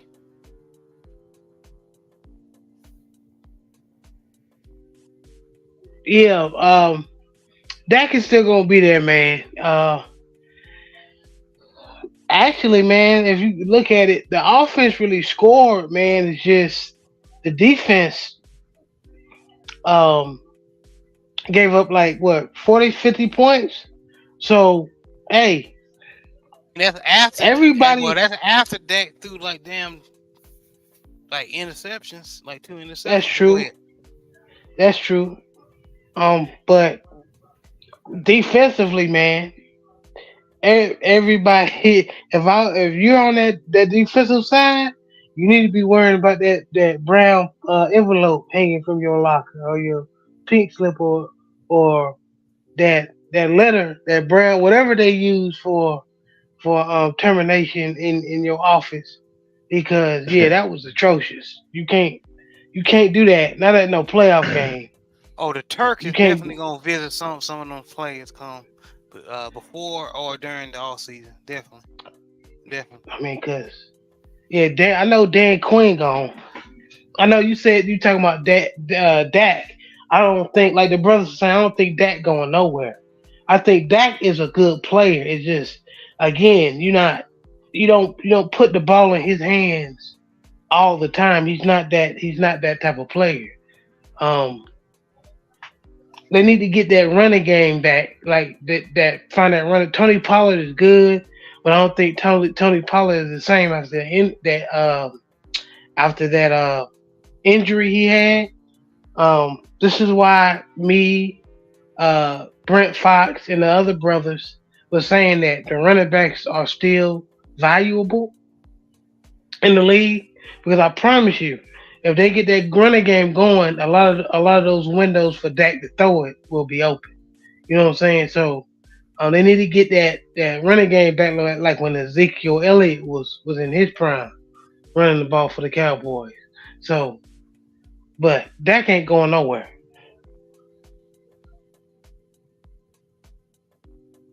And finally, coach. I'll keep it brief. I agree 100% with the brothers. I don't think Dak Prescott is going anywhere. However, Mike McCarthy is probably going to be out of Dallas before the end of the night. And if Jerry Jones' ego doesn't get in the way, I think he'll probably go get Bill Belichick. That's just my opinion. He said before the end of the night. Yeah, that's probably gonna happen. And including Dan Quinn right behind him. Well, I ain't gonna lie, Jerry Jones like to control everything. I don't know if him and Bill Belichick, from an ego standpoint, I don't know if they can mesh. So I don't know if That's exactly what I was going to say. I don't know if that's gonna work, but to me, I think that would be the prudent decision for him. Jerry's Better not go going to be get. able to check his ego and let Bill Belichick run the program. He's just not. You better go get Harbaugh. That's your best bet. Yeah, Well, I That agree. might be a fit. Hell, well, to me, whether it's Belichick or Harbaugh, I think you got the same issue. Is Jerry Jones will be to check his ego? I don't think he's capable, as far as I'm concerned. I think so what? he not only won't be the owner, but he won't be the de facto general manager. He won't make all the decisions, and he won't get all the credit. So I don't think his ego would allow him to make a hire like that. So what you telling me is Jerry Jones is the P Diddy of owners. I mean, think about it, bro. He Thought I felt like told you that we won't stop. he felt like he didn't get Eh, enough credit when Jimmy Johnson was there. He felt like he should have got more credit for building the dynasty that he built. And I'm like, dude, Jimmy Johnson, from a draft standpoint, like he constructed the current system that a lot of these coaches, the point system they use to determine whether a trade is a fair trade. That's how he was able to get basically trade Herschel Walker to the Vikings and get the sucker deal that he was able to get in all the draft picks, and which allowed him to build a dynasty that he built when he was with the Cowboys. So I don't think Jerry ego is going to allow him to do that. Agreed. Okay. Salute the Cadillac Red, aka Supreme Beats Boxing Talk. Salute LDBC family. Salute to the family. What's up, brother? Thank you for coming. Salute, Red. Main event Mark. He said Lions and Rams fun game. We have well, he is not halftime anymore. But yeah, main event Mark. This game is probably the best game of all the playoffs so far. Game. Yeah. Jada6 said after Jerry goes on his N-word rant, he'll calm down and see Dak is the best. that he can do for now, but he regrets giving him that money. Yeah, that's my boy. Y'all know there are I ways agree to with get that rid of statement. I contracts. agree with that That's why I statement. was asking that question. But we seen it time and time again. Some franchise will take that L just to get the quarterback they think will get them over that hill or get them over to the promised land. So that's why I asked that. But I Oh, oh, do agree. Go ahead. I just want to say want to make a special announcement. All the call girls in Dallas be on alert. All the call girls be on alert. Jerry Jones is not feeling well. He's gonna be on the prowl. So y'all be ready and be attentive because Jerry Jones is gonna be lurking near you. Just FYI. You ain't right. That's hilarious. Oh snap! But man, but yeah, the reason why, I think so too. I think they're gonna hang on with the Dak, but I think um after his contract is up, they're gonna move on definitely, or probably sooner than that, in my opinion. But for next year, Dak will stay Cowboy. But next topic, um, and I want to shout out to Coach 67 uh for bringing this topic to my attention. We're going to dip in a little HBCU guys. So all my brothers like Big Joe and Brent, y'all can chime in if y'all want. But Chris Dishman, former uh Houston Oilers defensive back in the day, is the head coach of Texas Southern. So Texas Southern decided not to go forth with Andre Johnson as a candidate. Mm. So they picked another former NFL player, but a little bit older, Chris Dishman. Mm. If I'm not mistaken, I think he coached in. Did he help coach in the XFL? I know he wasn't a head guy, but was he like a defensive coordinator or defensive backs coach or something like that? Uh, I think it was for the Las Vegas team or something. Let me see. I'm not. I'm not sure. As a coach, he coached the European League, and he coached IMG Academy. Yeah, you're right. He coached the New Jersey Generals in 2022. So yeah, yes sir, Okay. yes sir. Uh, so coach, I'm gonna go to you first because you're very knowledgeable in this. What are your thoughts on the hiring by Texas Southern? It kind of came out of left field. I mean, I felt like they were gonna hire former Alcorn State head coach and former Alcorn State legend, Fred McNair. Um, as I told y'all leading up to this, basically Fred McNair was leveraging Alcorn State to give him a new contract and Texas Southern against each other. And basically, Alcorn State, they gracefully bowed out and they promoted their defensive coordinator, Cedric Thomas, to being their head coach. And then thereafter, basically, it was down to Andre Johnson, Fred McNair, and Ed Reed to be the next head coach for Texas Southern. And basically, the Board of Regents for Texas Southern, they pretty much everybody voted for Fred McNair to be the next head coach. However, two individuals didn't vote for him, and as a result, he wasn't a head coach. Evidently, there has to be a unanimous decision on that Board of Regents. I guess the way it's constructed to me, which doesn't make sense. But so after a certain point, they removed Ed Reed from consideration, and it was down to Fred McNair and Andre Johnson. And to me, maybe Ed Reed and Andre Johnson wouldn't go for it, but to me, the best bet would have been, since Fred McNair has won 2 SWAC championships, he's been in the SWAC championship game 4 times, 2-4. 0-2 in the Celebration Bowl, but nevertheless, he's had a lot of success. The worst he's ever done as a head coach is 6-5. To me, I think the ideal situation would have been if you could have made Fred McNair your head coach and convinced Andre Johnson to be your offensive coordinator and Ed Reed to be your defensive coordinator, even though those two really don't have like no real coaching experience. But like Joe said, in his estimation, playing in the NFL trumps, gradually moving your way up the ladder. So I think different people have different opinions when it comes to that. So it's, to me, I felt like Fred McNair was going to be the next head coach. But, they said they was going to reconvene in terms of the Board of Regents and they were going to make a decision. They still didn't make a decision. And then recently they just came out and said Chris Dishman was going to be their new head coach, which kind of came out of left field of me. Of course, he's a former NFL player. He's been coaching All for pro, years. pro. Yeah. So he's the best of both worlds. I kind of feel bad for Fred McNair in this situation. I know he's going to land on his feet. We'll definitely take him at Jaguar Nation.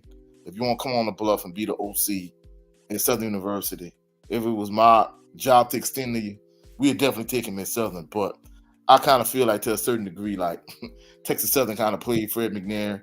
Maybe he overplayed his hand between Texas Southern and Alcorn State. So he doesn't have a job anywhere at this point, but I already know whether it's a MEAC job or whether it's a SWAC job. At some point, Fred McNair is going to be a head coach. Maybe not this coming season, but probably the following season. But I kind of feel bad for Fred McNair, but it's going to be interesting to see what Chris Dishman is going to be able to do at Texas Southern. I think the issue is that they have let so much time pass by from a recruiting standpoint.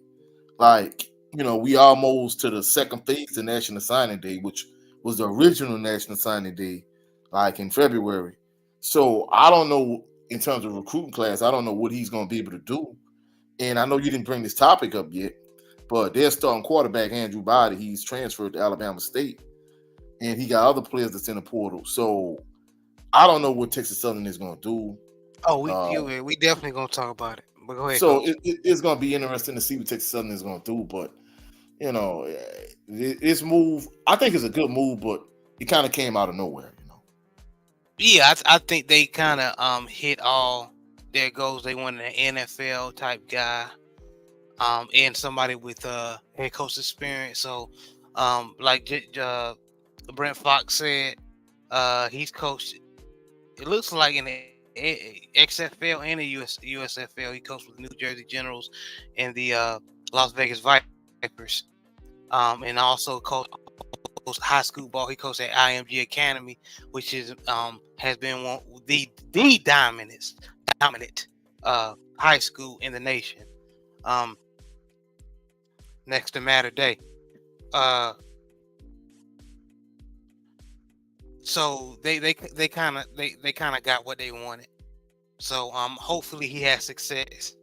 But like you said, I hope Fred McNair eventually land on his feet. Just moving on. If you didn't hear, former FAMU coach Willie Simmons, who just won the Celebration Bowl against Howard, will no longer be at FAMU. He took a coordinating job at Duke. So the reason why I thought this was interesting. Well, hold up, bro. I don't mean to cut you off. He didn't take a coordinating job. He's going to be at Duke as the running backs coach. Running backs coach. Thank you, Coach. Yeah. We want to make sure we get it correctly. Running backs coach. So he went from head coach to running backs coach at Duke. So I'm not even gonna get it into, why would he go from a head coach to a lesser role? Because we know Power Fives or PWI schools have more money.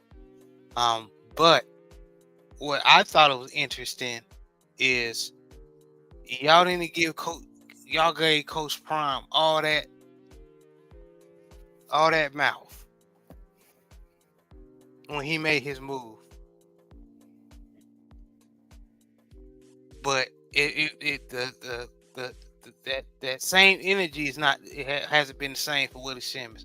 Don't get me wrong. You have a couple FAMU Rattlers faithful, disappointed, even some um, nasty words, but it's not the same. So I just found that interesting, and y'all brothers can give y'all opinion on it too. Starting with Coach, what do you Well, think? it's obvious. You and I had this discussion behind the scenes. I'm at the stage in my life. I coach middle school. If I had a choice between being a head coach in middle school or assistant coach, I'm gonna choose a head coach like 10 times out of 10. And basically people were asking, well, why he left FAMU to be a running backs coach at Duke. Well, the reason being is because it's guesstimated that he got between $100 and $150,000 pay increase. But the thing about it is the athletic director and the boosters and everything at FAMU, when they found out that he was entertaining a offer from Duke University, what they did was they raised like $150,000 for him, like within a matter of a few days, basically to get him to stay at FAMU because they knew like they were potentially building a dynasty in terms of HBCU football. So what Coach Willie Simmons did was he had a lot of markers in his contract in terms of bonuses that he was due to receive, in terms of he had an incentive-laden contract, I guess. So what he did was once the new year started, I think he had to wait till December the 30th or 31st to receive all those bonuses. So after he received all his bonuses, basically he resigned and he took the job at Duke. So that was part of the reason why he received a lot of flack. Well, just especially the fact that the kind of success he had this season, a lot of FAMU faithful were going to be, upset with him regardless. But I think many individuals felt like they raised money, they did everything they could to accommodate him, and he still left and took a Power 5 job at a PWI. So I think that was the reason why a lot of FAMU fans were upset. I guess they didn't like the way he went about the situation. Quick Well, question, Coach. Did he let because you can say what you want about Coach Prime. He sat down in front of his team and let everybody know that he was going to make the move. Um, uh, but thanks to Big Joe, he sent me something that was interesting. The coach for Washington got moved to another job, and a lot of players were upset because he ain't let nobody know nothing. yeah, So, basically Nick but, Saban resigned at Alabama, and the head coach from Washington, he's taking the Alabama job. And of course, in both the Alabama instance and in the FAMU instance, well, especially with FAMU had a lot of 3 and 4 star recruits coming from like Florida State and a lot of other like PWIs in the state of Florida, whether it's FIU, FAU, whoever. Like there are a lot of 3 and 4 star players. Many people projected them to repeat, win a SWAC again, and in addition to that, win the Black National Championship again and win the Celebration Bowl. But since he left and went to Duke, this was the crazy thing about it. People didn't realize, but one of his starting players at FAMU had already transferred to Duke, via the portal, like weeks prior. So now they kind of saying, well, hey, maybe this was a telltale sign that maybe the player knew something that everybody else didn't know. So I don't know, did he tell his players he was going to leave and go to Duke?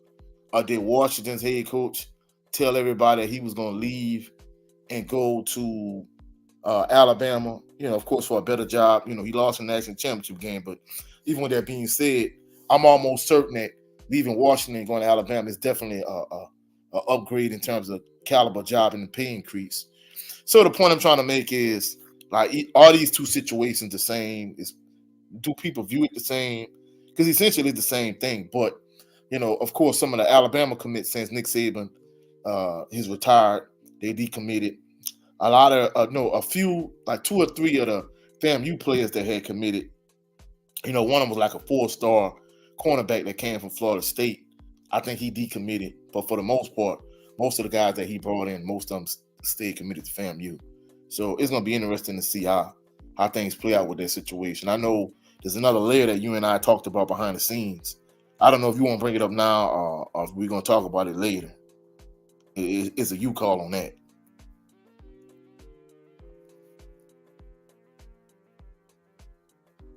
My bad, I'm talking on mute. Yeah, you can definitely bring it up now. Well, the director of recruiting for FAMU, Devin Rispress, basically he's the director of recruiting. He's leaving FAMU to take a position with Coach Prime in Colorado. So a lot of FAMU faithful, they're concerned because not only did they lose their head coach who seemed like he was building a dynasty. On mute. Not only did they lose their head Are you coach, good, Brent? not only did they lose their head coach who, was an excellent head coach at FAMU, but they also lost the director of recruiting. So many individuals feel like FAMU program is falling apart. They was in shambles like a handful of years ago before Willie Simmons came. And it seems like even though they've had this recent success and they got like a lot of 3-star recruits that came in from bigger programs, they feel like the bottom is eventually going to fall out with the way things are going. Okay, that was very well researched, by the way. I just want to make sure that that I acknowledge that. That was beautifully broken down, man. I didn't know all of that was going on at all. So appreciate you, bro. Yeah. Yeah, coach to man when it comes to stuff like this. But as far as the coaching movement, did anybody got any input of what you just heard? Big Joe, especially you, Big Joe, since you gave me that video on the Washington coach. What you think about this movement that's been going on, which is normal, but a lot of players in the football teams are like FAMU. The coaches just gave an example of are kind of sweating right now because they don't know where they're going to be in the upcoming year or season. Man, I got a whole 100-round drum for the Washington head coach. So I'm gonna leave that for a little later on. Maybe towards the end, I'll cook on it after everybody else has cooked on it. But yeah, I got beef with the Washington coach. But yeah, regarding the brother who shout out to Chris Dishman. He's a new head coach now. And he has he was coaching back when they had the goddamn NFL Europe. He played with the Berlin Thunder. So my brother played at NFL Europe. He played with the England Monarchs and the Berlin Thunder. So I've been to I've been to Europe and watched those games live. It's been in the locker rooms. I wish they would bring that back. That's always a phenomenal league. But yeah, no, Chris Dishman, he has the pedigree. He has the actual NFL accolades and the coaching credentials. So he should be a good fit. He's been putting in the work. And then now he's getting rewarded with a head coaching, again with a head coaching, job. It'd just be now to see, like I said, it's now we're almost midway in January, recruiting, getting all your staff together, trying to see who's available to come in with you and all that kind of stuff. That's going to be a little difficult for them. They ain't leaving much time, to get to work, so, from what I remember and hear of Chris Dishman, he's a really good dude, solid brother. And I'll be definitely watching to see what he does. And like I said, I know they talked about having some other people be the coach, but he seems to be the best of both worlds. He's a little older, so he's definitely an OG, but we're gonna see, so we'll see how that we're definitely gonna see how that works for him. And then with the brother leaving FAMU and going to Duke, you say he left FAMU, right? Yeah, Willie Simmons. Yeah, he left FAMU to go to Duke, running backs coach. Yeah, I look at it this way. Everybody can't be a head coach. I'm not saying that he can't or whatnot, but like that's a lot of responsibility. And he seems like he's leaving to go to a spot to where he has less responsibility and getting paid more money. Being a head coach is very stressful. And not only is it hard on your family, it's hard on you mentally, and and a lot of coaches have had health issues, when it comes to them coaching. So, to me, it seemed like he just decided to take less responsibility and make more money. And like the brother was saying, Coach Prime got a lot of flack for what he did, but you know, when Coach Prime left, he brought a lot of people with him as well. Got them making more money. He even brought some players from Jackson State with him, and whatnot. So Coach Prime don't get his recognition for that. He's a coon for leaving, but they didn't say how many folks' lives he's changed when he was there and when he left. And then when Coach Prime was at, Jackson State, he was there to tell his team what he was doing, and he was there when they appointed the new coach. So Coach Prime may be a lot of things to a lot of folks, but he's an upstanding dude. So, I wish the brother well at, him going to Duke. Hopefully he gets what he's looking for, and the brother leaving FAMU as a director and going to Colorado, and when you're winning, an organization, everybody's going to start purging, from you. When you win a Super Bowl or whatnot, a lot of players are going to leave to get their biggest paydays and whatnot. A lot of them might not even pan out somewhere else, but when you have success, people are going to want a piece of that success. And they're going to start picking from you. So we'll see how FAMU may bounce back next year. They may not. But they balled out this year. So we'll hopefully they can recover and have the same results next year. Good take. JB, what are your thoughts? I mean, shout out to the brother. They got the new job. The two brothers, they got the good coaching job. The new coaching job opportunities. It happens. Like I said before. I'm not mad. This is why I'm not mad when these kids decide to move around, because these coaches do it all the time for right or wrong reasons, and then all of a sudden these kids are made to feel like they gotta stay be loyal to a program or to a school, when the coach or the program might not be loyal to them based on certain situations. So but shout out to the HBCU coach, Willie Simmons, Chris Dishman, and Willie Simmons. Well, I'll see him how them running backs look when they play my Tar Heels in the ACC. And I can't wait for a town take on old buddy from Washington. That was a slime ball move. Them boys on Instagram Live said that they didn't know he was leaving. They didn't say anything. They said the locker room is kind of not in shambles, but kind of confused because a lot of people, wasn't expecting that. And then he get up on TV talking about some, I love y'all, what I'm saying, and blah, blah, blah. But motherfucker, you of course you gonna say that now while you got a Alabama shirt on.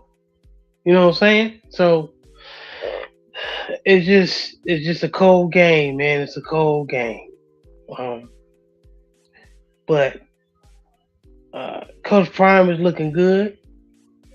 As far as in recruiting and his move, because like you pointed out, Jared, a lot of coaches are doing the same thing, going from 8 HBCUs to PWIs. Except, and like what Town said, I don't see a lot of people bringing they people with them. I don't know if Willie Simmons is doing that. I don't know. We gotta look into it, but I don't see it. No, I don't think he's in a position to do that because basically, of course, I think a lot of the flack he's catching was the fact that basically the way Coach Prime was in the midst of building a dynasty at Jackson State, Coach Willie Simmons was on the same trajectory, and the fact that you just won the Black National Championship and you brought in a 4-star cornerback from Florida State, and you brought in a lot of 3-star players from FAU, from FIU. I mean, he didn't just bring in players on one side of the ball. He brought a lot of 3-star players in on both sides of the ball. So There was no guarantee that he was going to repeat as SWAC champions or black national champions. But on paper, like he had, the best or one of the 2 or 3 best rosters in the SWAC easily, hands down. And the fact that many people felt like, I know Joe was saying that, he's going to have less responsibility, which is true. But they were saying the fact that basically it just kind of seemed like it was more of a money grab than anything, because he was going to get, somewhere between 100 and 150,000 more. And FAMU raised 150,000 for him. But of course, that was going to be a one-time thing. He wasn't going to get that same 150,000 like every year. And once he got all his bonus money, at the end of the year, he dipped to start the new year, Mm-hmm. Yeah, I mean, like assistant coaches in college make $200,000, $300,000 a year easily. Yep. Brent, what's your take on that? I know you talked a little bit, but just want to hear your full take on it. Talking on mute, man. You good? I feel like let me go ahead and address the Washington coach situation first, because that'll be the quickest.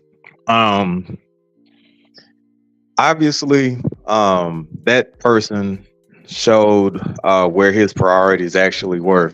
It wasn't about enriching the program. It wasn't even about the kids or anything like that, man. It's about just, it's about just you, and then what's best for you. So hopefully, and I hate to say this at the expense of the Alabama kids, hopefully that program crumbles and he gets his ass fired. And then as far as Coach Simmons, I kind of look at it 2 ways, man. If there was a situation to where you had a better paying job and less responsibility, more than likely under normal circumstances, you're going to take that job. But also there's a situation to where you could have built a legacy for yourself. And even though it's in a very much smaller arena, you could have built a legacy for yourself, and you could have been a hero to many. So it's kind of 2 ways that you could actually look at that. But on the opposite side, I do wish Coach Simmons all the best. Hopefully he's able to effectively coach the running backs up there at Duke. And then, he gets his just due. Maybe by helping effectively coach the running backs on a higher level, supposedly a higher level, then, he'll get recognition and then be able to kind of move forward with his career. But I mean, yeah, I kind of look at it 2 ways. Like, hey, man, you walked away from a legacy of Black excellence, which, that kind of makes me look sideways at it. But at the same time, if there's a quote unquote better opportunity, and then you got less stress or less responsibility, and you're getting paid more, then under regular circumstances, if you have a regular job, you're going to take that particular job. So from that aspect, I kind of understand it. But from the other aspect, like, hey, you could have built a legacy somewhere, and you could have been legendary, especially to your own folks. I don't know, man. I don't know. I'm kind of at a crossroads with the Coach Simmons situation, but a big FU to the former Washington coach that went over there to Bama. That's what I got. I ain't gonna lie, Brent. I like the way you phrased that. I mean, that was well, basically your assessment of the situation was excellent. In terms of my take on it, I kind of gave y'all what I thought about, the Coach Simmons situation, but me at this stage in my career, I mean, I don't know what his financial situation is. So, from what I'm understanding, I don't know what he was getting paid. I think he was getting paid like in the 2s, maybe the low 3s at FAMU. So for him to get $100 to $150,000 bump in pay, maybe he's gonna be making as much as maybe $400,000 maybe at Duke. So evidently he I don't know what his financial situation is, but I know me personally, if you gave me more money, but I'm gonna give you the short version of it. I like to be the man making the decisions because even being an assistant coach this year in middle school, like no, I won't be the guy pressing the buttons, calling the shots. So I mean, I can't speak to his financial situation, but if it was me, especially if I was in the process of building a dynasty, especially on paper, he had the best team in the SWAC. Even though he had a senior heavy team, he was bringing in a lot of upperclassmen, 3, 4 star recruits. And I can't tell other people what to do, but I think had I been in this situation, I just would have stayed at FAMU, especially the fact that they was bending over backwards to accommodate you in terms of, hey, we gonna, we know you not, we can't pay you as much as Duke is gonna pay you, but just as a token of our appreciation, hey, we're gonna try to, the AD and the boosters, we trying to raise money for you to stay. I think I'd have, especially that gesture they made, I think I just would have stayed, me personally. Okay. And just real quick, I got bad news. I hate when this happened to our HBCUs. And you have some people out here, well, HBCUs was created by white people. We know the history. It's just that we gotta have some place. If the PWIs are not taking our kids, we gotta have some. So baby steps. Don't get ahead of yourself, people. But St. Augustine in Raleigh, North Carolina is the HBCU, part of CIAA, with the favored states, Winston-Salem states, and so on. They are they're in danger of losing their accreditation, meaning they might lose their school may be shut down eventually. So y'all remember Morris Brown? Dang. Y'all remember what happened to Morris Brown? Yeah. That's what losing your accreditation means. Oh man. So a lot of HBCUs is one check away from losing their credit or having bad when they go through the NCAA goes through their audits, and something if money missing or the dorms are not up to whatever the case may be, that's what it entails or withholds. So it's sad, man, and you can see it by the Virginia Lynchburg is one of those schools that may be in a couple of years, maybe going through this as well. There was this I'm not gonna say who, but there's this guy who got a channel, and he had one of the players on there talking about basically the conditions. We heard it all before. Me and Coach had shows about, and Jay Good had shows in the past about the conditions of certain HBCUs, which they have fixed so far, but still the conditions are not the same as a PWI. But I say that to say this. I just feel sorry for the kids that that are in Raleigh that they can't afford to go to an NC State, can't afford to even go to a damn Division II PWI. You know what I mean? But and a kid want to play ball, and that may be very talented, and St. Augustine is no longer there. It just hurts my heart. Just being a black man, and just when schools go down like this. Big Joe, what do you think? What are your thoughts on this? Oh man. And I mean that's definitely hard. And it's just cause I know like Ed Reed caught a lot of flack for what he did for showing the showing, videos of the campus and how he's saying, there's trash everywhere and all that kind of stuff. It's, and, from what, I got some partners who've been to HBCUs and everything, and they've said that, like the conditions of a lot of these campuses are not that good. Like again, my dad went to Prairie View. My dad had issues when he went to Prairie View back in the '60s. So Yeah.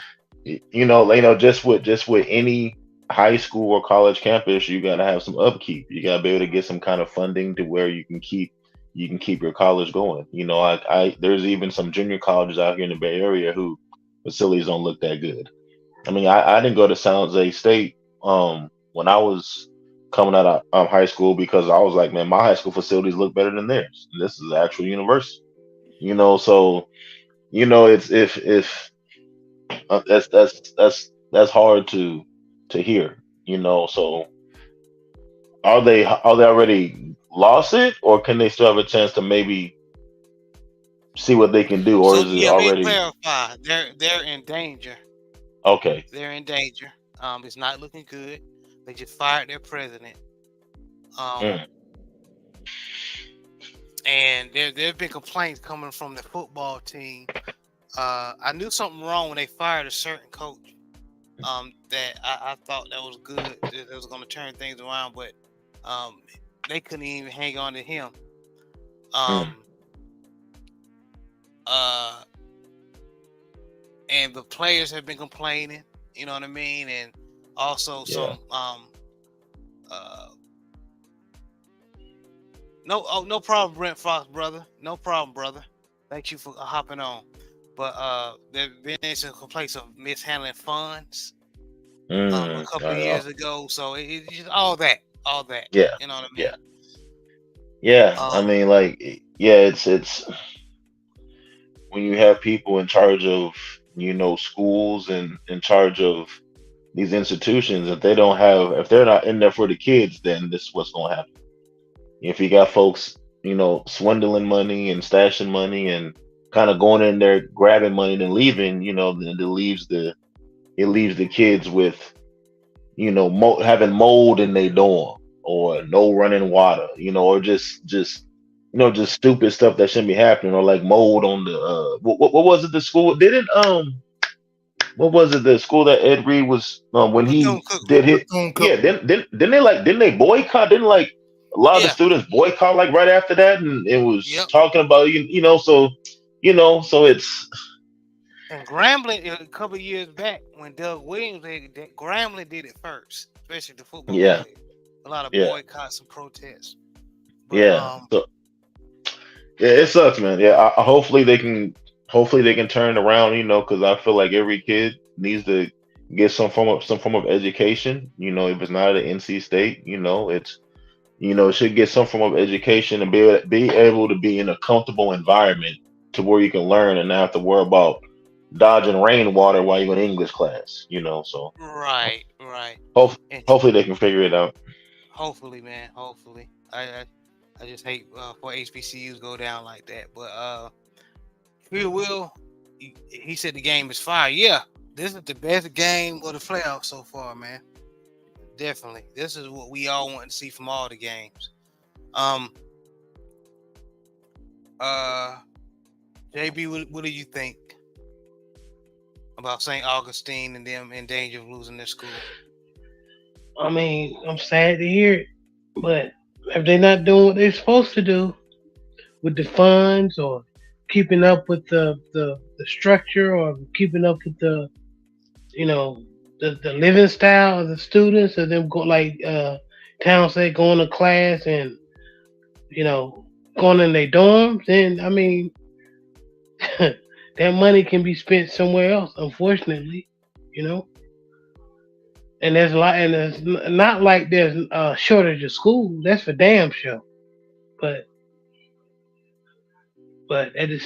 on the other side of that, people ain't got no money. Especially black people ain't got no money just to you Go to know. NC State or North Carolina.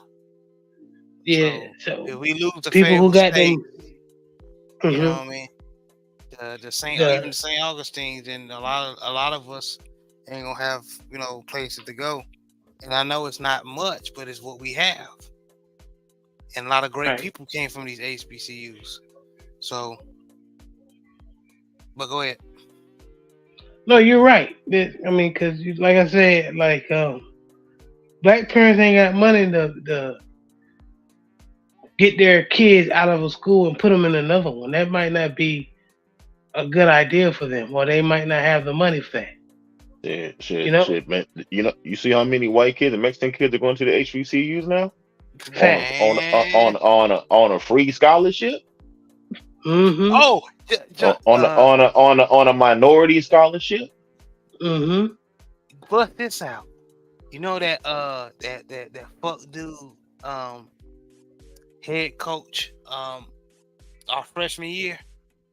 Guess where he got and you know he racist, right? Guess where he got Yeah. his degree from? Where?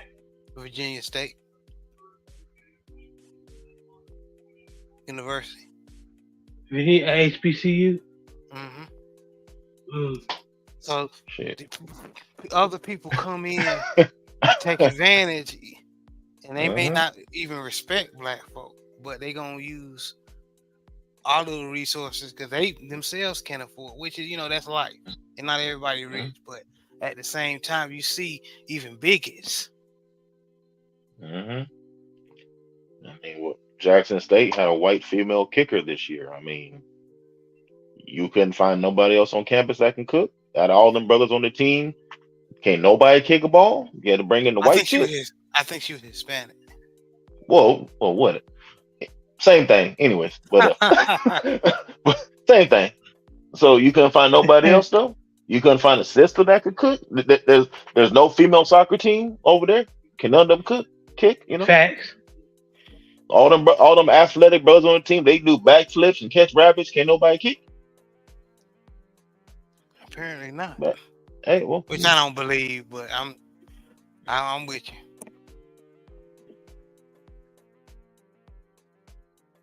Coach, what are your comments on this topic? Well, you like you said stated earlier, yourself, Jay Good, and I, we talked about this when I was at Southern. One of my professors, because Southern's accreditation was being, checked at the time. They were doing the audits at the time, and basically, she incorporated like us knowing if somebody was coming to check our accreditation at school, she was to letting us know it's imperative because basically, if Southern loses their accreditation, she was like, basically, once you graduate from here, your degree is worth toilet paper. So she says it's imperative that from an institutional standpoint, myself as a professor, but you as a student, once you graduate from here and go on, like you want your degree to mean something. So she, of course, she didn't like give us a whole bunch of stuff in addition to because it was a math class. She didn't give us a whole bunch of stuff, but she like gave us a few things. And like when we had a quiz for math, like she would throw a few accreditation questions in just in case the people that were accredited at Southern University at the time, if they would just happen to come on campus and they pull one of us that was in her particular class, we'll be able to answer these questions. So it's imperative. And you, Jay Good, and I was talking about at the time, it's a huge double standard when it comes to PWIs and HBCUs, because, whether you're talking about the living conditions, of course, you have institutions in the SWAC like Alcorn State for years who's been synonymous for having like the best facilities in the SWAC, but yet you had, institutions like Bethune-Cookman and like Big Joe was saying, Prairie View, or Grambling, whoever, like they've had issues over the years with having poor facilities. Even when I got to Southern, I mean, you had some nicer buildings, but at the same token, like we had when I first moved on campus at Southern, like they had a few older, like dilapidated dorms that were in the process of being torn down, but they hadn't torn them down and they had been there for years. And we used to call it the Magnolia Triangle, kind of like the Magnolia Projects in New Orleans, Louisiana. So basically, it was like, man, those dorms need to be torn down. And of course, eventually they were. And this was like in the late 90s. Now, if you ride through Southern University's campus now, I'm thinking to myself, oh my goodness, like all of these new buildings that they have around here, it's like literally is like a completely different world. Like a lot of these areas that were just like cow pasture and just like woods, a wooded area, a little forest, or whatever the case may be. Like all of those trees have been cut down. They built brand new buildings, and even some of the areas where they didn't build brand new buildings, like basically, like they tore the trees down, and there's more parking for home games because you have more people tailgating in the parking lot for home games at Southern than you actually have in the stadium. So some people just come, just to tailgate like it's a big party. But in terms of back to what I was saying, even like the stealing money aspect of it, like anytime Southern University had some kind of scandal with stealing money, like the two local news channels, WAFB and WBRZ, Channel 2 and Channel 9 here in Baton Rouge, the paper, The Advocate, like they make a big deal of it, but yet LSU have had some of the same scandals, but yet they swept it under the rug. And then the thing you have to realize, when you steal from LSU from a funding standpoint, they get so much more money than Southern. Like they can afford to take that hit and keep it pushing. Whereas, when you have these scandals in terms of, people stealing, misappropriating funds or stealing money that was allocated to somewhere else, like Southern misses that money more when those funds are misappropriated as opposed to LSU. So whether it's the living conditions, whether it's the NCAA clearinghouse in terms of the amount of players that are graduating from your particular program, like all these different areas that affect your accreditation, basically is a double standard when it comes to institution like LSU as opposed to an institution like Southern. I mean, what happened with Morris Brown back in the day, that was a travesty. And hopefully that doesn't happen again. But I think the thing that we really need to highlight, especially as content creators on this platform, that, is a different standard for LSU as opposed to Southern, or it's a different standard for a FAMU as opposed to Florida State. So, HBCUs, we have to do what we're supposed to do to keep our accreditation, but at the same token, like our grading system, the PWIs, they graded more on the curve, whereas I think when it comes to HBCUs, the standard is harsher in terms of the way they grade us in terms of the standard that we need to live up to. That's crazy, but that's the reality for HBCUs that they have to deal with. But moving on,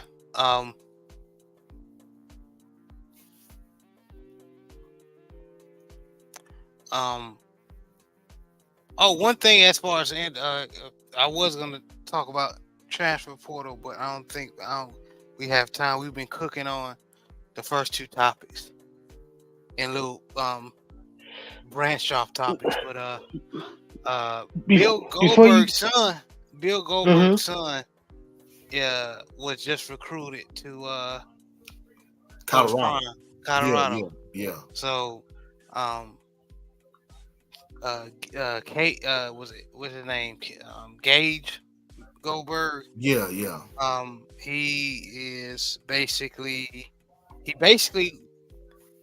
was going to go to Alabama, but Coach Prime flipped him, and he's from out here in Texas. So I mean, that's a big get for Coach Prime. I don't mean to push your topic in a different direction, but just to kind of address the Washington coach situation that we really didn't cook on as much earlier. I'm gonna be truthful, bro. Like him doing that the way he did it, that was like a real coward move, bro. And it was. I'm gonna be honest with you. I don't care. I mean, I remember years ago, Nick Saban, when he left LSU and he went to the Miami Dolphins, and then he left the Miami Dolphins and he came to Alabama. Basically, the reporters asked him, like, "Hey, from what we hear, you leaving the Miami Dolphins to go to the University of Alabama." He was like, "Who said that?" He basically tried to question the reporter, and he was like, "Well, what do you want me to say? I'm not leaving Miami to go to Alabama." He was like, "Yeah, I want you to say that." He was like, "Well, hey, I'm not leaving the Miami Dolphins to go to Alabama." That was on a Monday. That Thursday, he was on a private jet flying to Tuscaloosa, Alabama, and he became the head coach of the University of Alabama. And on the flip side, you had head coaches that didn't say anything to their players. That's crazy. They didn't notify their players, hey, I'm leaving to this particular institution, I'm going. And basically, the player was like, hey, he didn't let us know, and it was trash and whoop the whoop, whatever. Whereas you had a coach like Turner Gill, who had graduated from Kansas, and he was the head coach at Buffalo, and he was leaving Buffalo to go to the University of Kansas. And basically, he told his players prior to the bowl game, like, hey fellas, I'm leaving. After this game, I'm gonna leave. They had an excellent season that year. I think they only lost like 1 or 2 games. And he was like, basically, hey, we are, after this game, I'm leaving and I'm going to University of Kansas. And bro, they got out there, and Joe Townsend talked about 1, 2, 3 Cancun earlier. It was 1, 2, 3 Cancun. They got on the field and they laid down like some dogs. Like that was the worst game they played the entire year. It's almost like they literally quit on him on the field because they knew after the game he was leaving. So I mean, there's 2 approaches you could take. You could be like LeBron James and tell everybody, hey, I'm leaving and I'm going to the Miami Heat. Or you could just basically not tell them, like, hey, keep you in the dark. Either I can keep you in the dark, or I could tell you in advance, hey, I'm leaving, like Anthony Davis did with the Pelicans. So I could tell you in advance I'm leaving, or I could tell you, or not tell you I'm leaving. So I think in certain situations, you're damned if you do, you're damned if you don't. But I think if you're a man and you have any testicular fortitude, you need to be man enough to look your players in the eye and like, hey, you know what, fellas? We had an excellent run, we had an excellent season, but I'm leaving. I'm going to greener pastures. I'm taking a better opportunity. I'm leaving the University of Washington and I'm going to the University of Alabama. To me, that's what being a man means. Standing on business means. Hey, you gotta take care of your business. You can't be a coward and leave like a thief in the night, as far as I'm concerned. Yeah, and I was gonna say, let Town get what he need to get out on the Washington coach. He didn't get a chance. Oh yeah. If we got time, I can cook on it. I don't want to hold up the show. I know we got scheduled. You cool, man. Brandon Bazell, what's up, my brother? And Shelton said Niners over everybody. I hear you. We gonna see.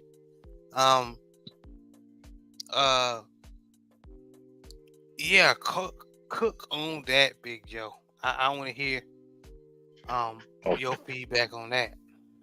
Yes, sir. All y'all pretty much illustrated, how I felt, but I'm gonna go into a different lens. As a former D1 athlete, you have these coaches, they're not only trying to recruit you, they're trying to recruit your parents. So you have these coaches who come to your house, sit on your couch, tap you on the leg, and tell you all these sweet things of what we're gonna do. And not only do they come to your house again to recruit you, they're recruiting the parents. So they're pretty much telling the parents, you can trust me with your son. Like Dion says, if you give me your son, he's gonna come here a boy, he's gonna leave a man. So so you get these coaches, they sit on the couch and have dinner with you and smile and beguile and rub your back when you go on these recruiting trips. They promise you all these things, and they want your 100% support and allegiance to that university. Same thing with kids from the transfer portal. You tell them the same thing. This is the plan. This is what we're going to do. This is the plans I have for you. I need your allegiance to the university. Now, a coach, throughout the whole year, you're getting your kids to buy into one goal. Whatever that goal is, they're buying into it. They're buying into your program. You're running the show. They're getting up at 6 a.m. They 6 a.m. running, barely sleeping, training 2 or 3 times a day, doing all these things to buy into your program that you want to do. You have your quotes all over the wall. They're buying into you as a man. They believe in you, which is why they're here. If you can get your players to exceed at a high level like Washington did, then that means that they believe in you as a coach and as a man. So for you to literally play a game on Monday, and almost win the game. I mean, if the quarterback, and the team didn't play just a little bit better, they would have won that game. So for you to do that on Monday, and then literally less than a week later, your sorry ass is on a jet going to Alabama, and you don't even have the decency to call a meeting. It don't take that long to call a meeting. Send a mass Texas. Coaches can call. Hey, team meeting 5 o'clock. When I was in college, my head coach was Coach Cragthorpe. He got fired. They still called a team meeting. He talked to everybody. We said bye to all the position coaches. Cool. Coach Strong came. We had a team meeting. That's not difficult to do, especially if you just went to national championship game with your previous team. I'm sure having a team meeting will be easy to do. Especially, I don't think they're even in school yet. So instead of you getting around these guys that you swear that you love, swear that you care about, that bought into you as a man, for you to just leave without even not even saying thank you for this season. I wish y'all all the best. Hell, when the coach from USC, when he left Oklahoma, he at least brought Caleb Williams with him. I mean, like, you just dip out and don't even tell nobody or bring anybody. But then you swear that, oh man, I love Washington. I had a great time. I love everybody. That's bullcrap. Because you couldn't even tell them that in their face. So as a player now, how am I supposed to feel? You're gone. We have no head coach. What am I going to do? We have players in the transfer portal who are coming to Washington for their coach. Now they're back in the transfer portal again because the coach ain't telling them what's going on. They had to see it on ESPN. So again, I'm glad that these kids now are able to go into the portal and be in charge of their own fate, because we see there's a lot of these coaches who say they swear they care about these players when they really don't. That was a scumbag move. That was a sleazeball move. That was a coward move. That was a weak move. It's not that hard to call a meeting, but if you're scared to meet with your players who you swear you loved all season, just fought with them 4 days ago, if you can't even stand them in the face to tell them how you feel, how are you going to think some other recruits are going to go to Alabama, how they look at it? So, hey, whatever happens to him, it's whatever. But yeah, that was a bullshit move. It was, and it was very it was coward in my eyes. So what Coach Prime did looks more better every day after seeing movement like this by these certain coaches. Shout out to Picasso. He said, "Man, them Cowboys I heard been effing up royally." Yes, they have. Yes, they did. That's that bulljack. Yeah, yeah, man. But y'all, we're gonna go into the playoff picture now, and Big Joe, that man, you were cooking, bro, because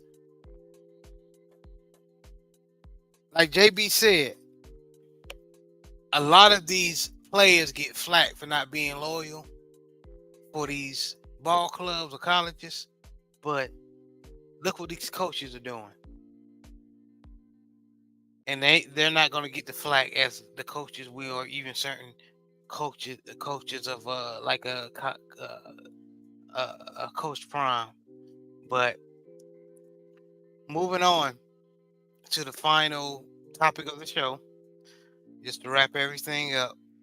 So in the AFC, potentially, it's going to be the Houston Texans and Baltimore.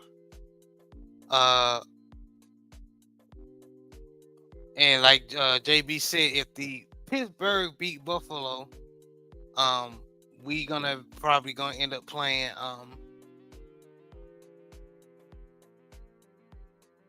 the Pittsburgh, or if Buffalo wins, then we're gonna play the Texans. But I think we're gonna play the Texans. Billy Bob said, "What's up, man?"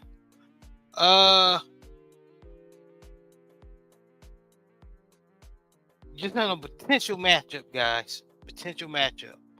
Who you got versus the Buffalo versus Pittsburgh? who's playing tomorrow. Shout out to my brother Billy Bob. But between the Bills and the Steelers, I'm going with the Bills. JB, Bills, they ain't got TJ Watt. Bills. Big Joe. Bills have a more athletic team, like Billy just said. There's no TJ Watt, and it's gonna be cold as hell in Buffalo. I got the Bills. I got the Bills too. I want to pick the Steelers, but like JB said, they don't have TJ Watt is a game changer on the defense side of the ball. He's unblockable basically. So, but he's not most likely not playing tomorrow. So I'm definitely picking the Bills. Billy Bob picked the Bills, and so did Picasso. So we all picking the Bills. So hope we'll see if the Texans make us eat crow. So again, potential matchup. Texans versus Baltimore. So if the Baltimore Ravens do play the Houston Texans, who you got? Starting with JB.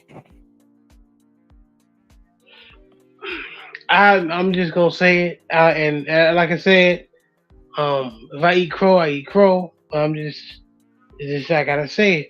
We beat the shit out of everybody till we go to the Super Bowl.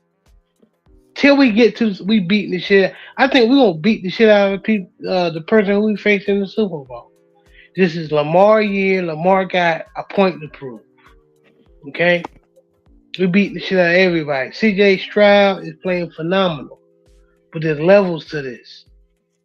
There's levels. You know what I'm saying? It's just, I think as a team, we got it's clicking. Even when I lost, I was satisfied when we lost to Pittsburgh and we had our backups in. I was still satisfied because we almost won the game with backups, and the Steelers had all their starters in. You know what I'm saying? So I think our team is too deep. Our team got that they're jailed. They're rallied behind Lamar. They're gonna win this one for Lamar. JB, And Billy Bob said Houston upset Ravens. it can happen. It's football. I just think that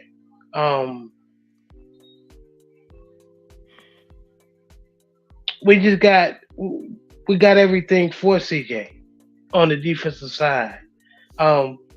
Mike McDonald is gonna draw up schemes to confuse him. I thought Cleveland was gonna do that, but Cleveland was just playing zone and expecting Myles Garrett to get back there. Myles Garrett and the pass rush to get back there, and it bit them in their ass because the boy accurate. I think we're gonna send some people at him. We're gonna drop some plays. We're gonna have everybody moving around. We got Cal Hamilton back there. So I just can't wait. It's gonna be a good football game. But like I said, remember who said this? Like I told you last week, I said that Green Bay is gonna beat the shit out of the Cowboys. Baltimore is gonna beat the shit out of everybody they play. The only game and I think they're gonna win the Super Bowl. The only game where it's gonna be close when they get in the Super Bowl. Remember, I said that.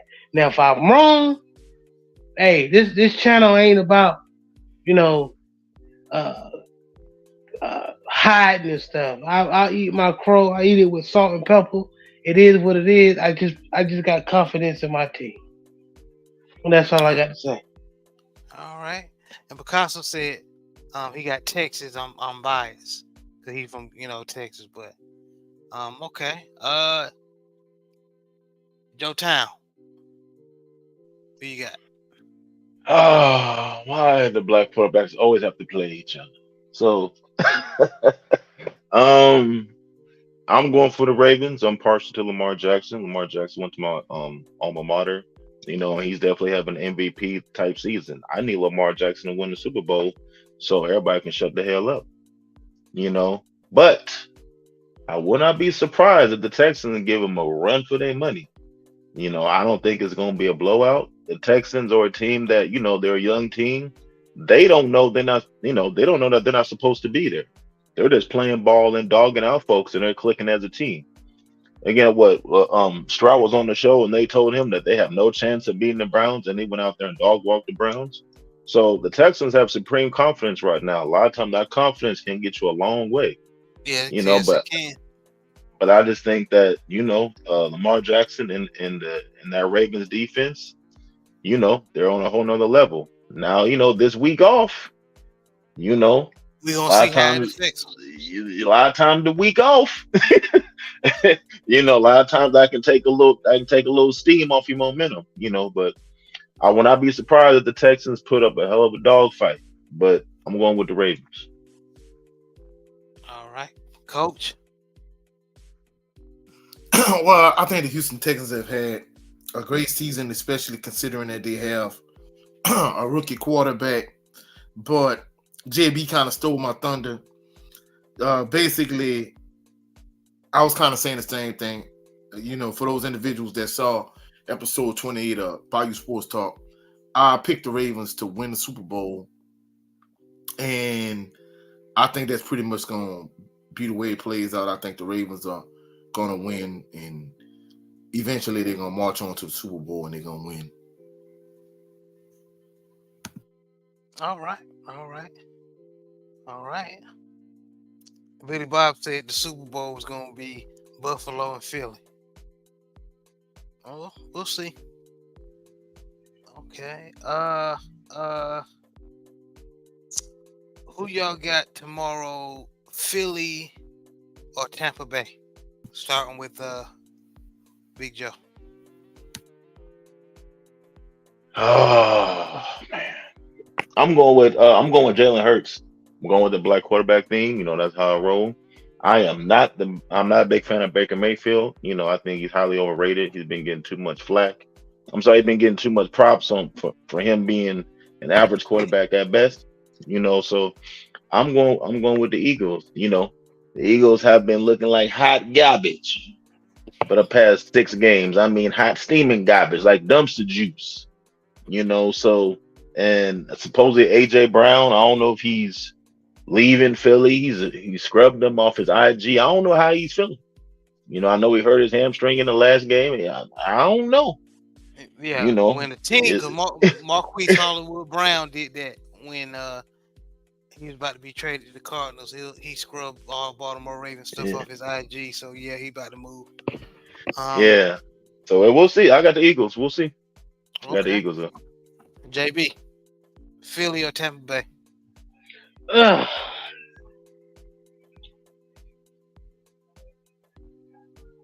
Tampa Bay got the weapons offensively, and their defense is okay.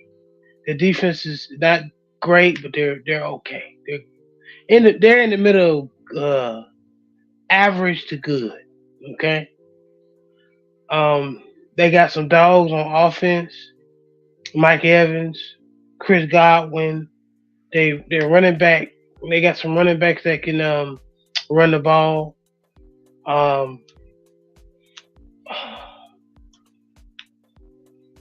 might eat crow, but I'm going to Eagles. I just believe in Jalen Hurts. Jalen Hurts been in the big games ever since college. Had all kind of controversy issues. And the reason why I got respect for Jalen Hurts, he came from being benched for Tua to carrying his team in the Super Bowl. Okay, from when he was in Alabama to when now he's in the NFL. I followed the dude's story. The Eagles defense is trash, though. They're playing like the Cowboys, where they got all them names on defense, but it's like it's like a town the coach is saying. It's like they saying 1, 2, 3 Hawaii. You know what I'm saying? Like everybody just and they winning. You know what I'm saying? Like everybody's still on vacation. So, but like Town said, man, I don't like Baker Mayfield, man. Baker Mayfield been getting commercials, ain't done shit, ain't went to no Pro Bowl, ain't won a playoff game, but he was all up in the. I mean, he won one playoff game. I'm talking about before he actually won one. But he's all in the commercials and stuff like that. Ain't done shit. Um, I'm gonna go with the Eagles because I know Baker gonna throw at least 1 or 2 interceptions. So, um, but then again, Jalen Hurts ain't been playing great too, neither to be real. You know, I'm team black quarterback, but Jalen Hurts been throwing picks too, man.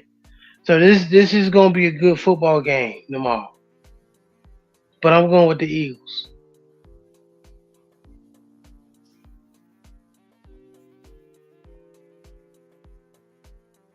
Well, I'm not just saying this because the Bucks are a division rival. I know the Eagles have been struggling lately, but I feel like this is going to beat the brakes off the Bucks. I'm not impressed by Baker Mayfield. I feel a lot of that hype he got from college. I don't think he's lived up to it in the NFL. You know, he's bounced around. It seems like, you know, he had a career resurgence since he's been with the Bucks. Considering that he playing in the worst division, even though my Saints are in the division, it's the worst division in football. But I think the Eagles gonna find a way to pull it out. I got the Eagles. Okay. And like Living Big would be Red said in the chat, congratulations to those Detroit Lions. They did beat the LA Rams in a very good game, damn good game, 24-23. So they're moving on to the next round. So I think they're gonna play the Green Bay Packers next. So that's gonna be a good one. Okay. All right. Well, guys, it's gonna be interesting. It's gonna be very interesting. Yep, Lions upset Rams, and I'm not surprised because the Detroit Lions they got a squad, and they definitely got a squad. The Rams just got hot at the end of the year, but the Detroit was able to weather the storm. But guys, we're gonna go ahead and wrap it up, man. Great show. Big Joe, anything you want to say before we get off? I just want to say, man, I appreciate y'all, man. I appreciate being on the show. Anytime I'm watching football or any football news, I'll be like, man, I can't wait to talk about this on the brother show. So I appreciate y'all, and also give a big shout out to Gerard Mayo, the new head coach of the Patriots. You know, you got a black man, you know, with as a black wife, you know, and they're gonna be in Boston.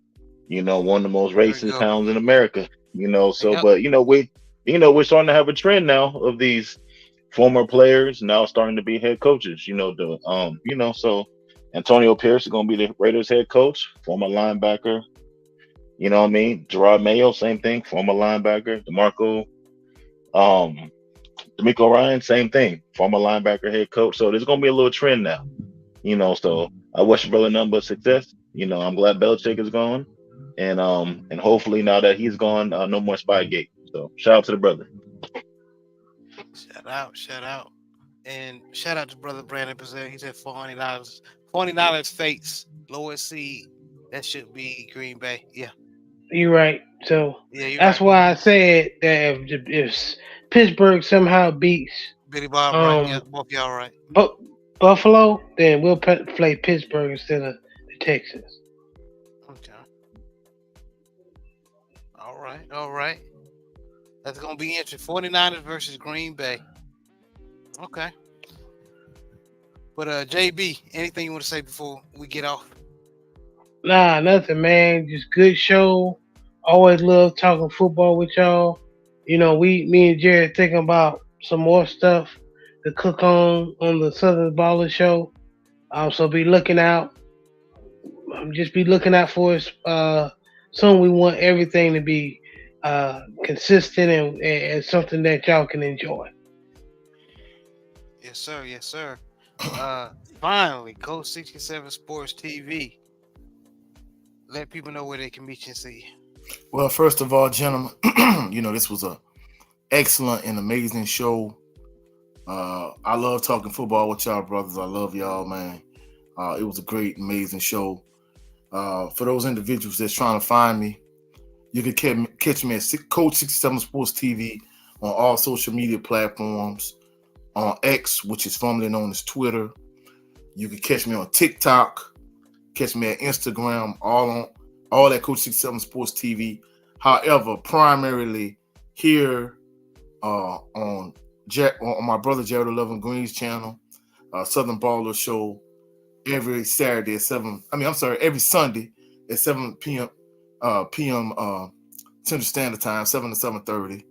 And my own channel, Coach 67 Sports TV, and Coach 67 Sports TV 2. Coach 67 Sports TV 2 is my backup channel, but my primary channel, Coach 67 Sports TV, I primarily talk about Southern University, and I also talk about HBCU football. Yesterday we had episode 28 of Bayou Sports Talk. So if you have not caught Bayou Sports Talk yesterday, with myself, my sister, my cousin Ray Swank 225, who was in the chat. Shout out to Ray Swank. Shout out. Check out episode 28 of Bayou Sports Talk if you have not done so already. In addition to that, I got a brand new series, Southern University Top 5. It premiered yesterday at noon. Basically, I broke down my top 5 favorite, not only my favorite, but the individuals I thought were the best quarterbacks at Southern University. The Pete Richardson era to the current era is in brand new, sparkling 4K. So if you have not checked out the video in episode 20 of Bayou Sports Talk, go over to my channel, Coach 67 Sports TV. Check it out. We also talked about a variety of other different topics on Bayou Sports Talk. We talked about some boxing. We talked about some NBA. So if you're just a sports fan like myself, go check it out. Y'all have a blessed, phenomenal weekend, the rest of it. And also, enjoy your MLK Day, but more than anything, with the inclement weather coming in on late Monday night, Tuesday, Wednesday, y'all please be safe, stay warm. Yes, If the law please say the same, we'll catch y'all next weekend. Peace and blessings to everyone. Amen. And shout out to the mighty LDBC. Appreciate all y'all. Appreciate who all came in and tuned in. God bless y'all. Y'all stay safe and warm, like Coach 67 said. But this has been another installment of the Southern Baller Show. Y'all be easy.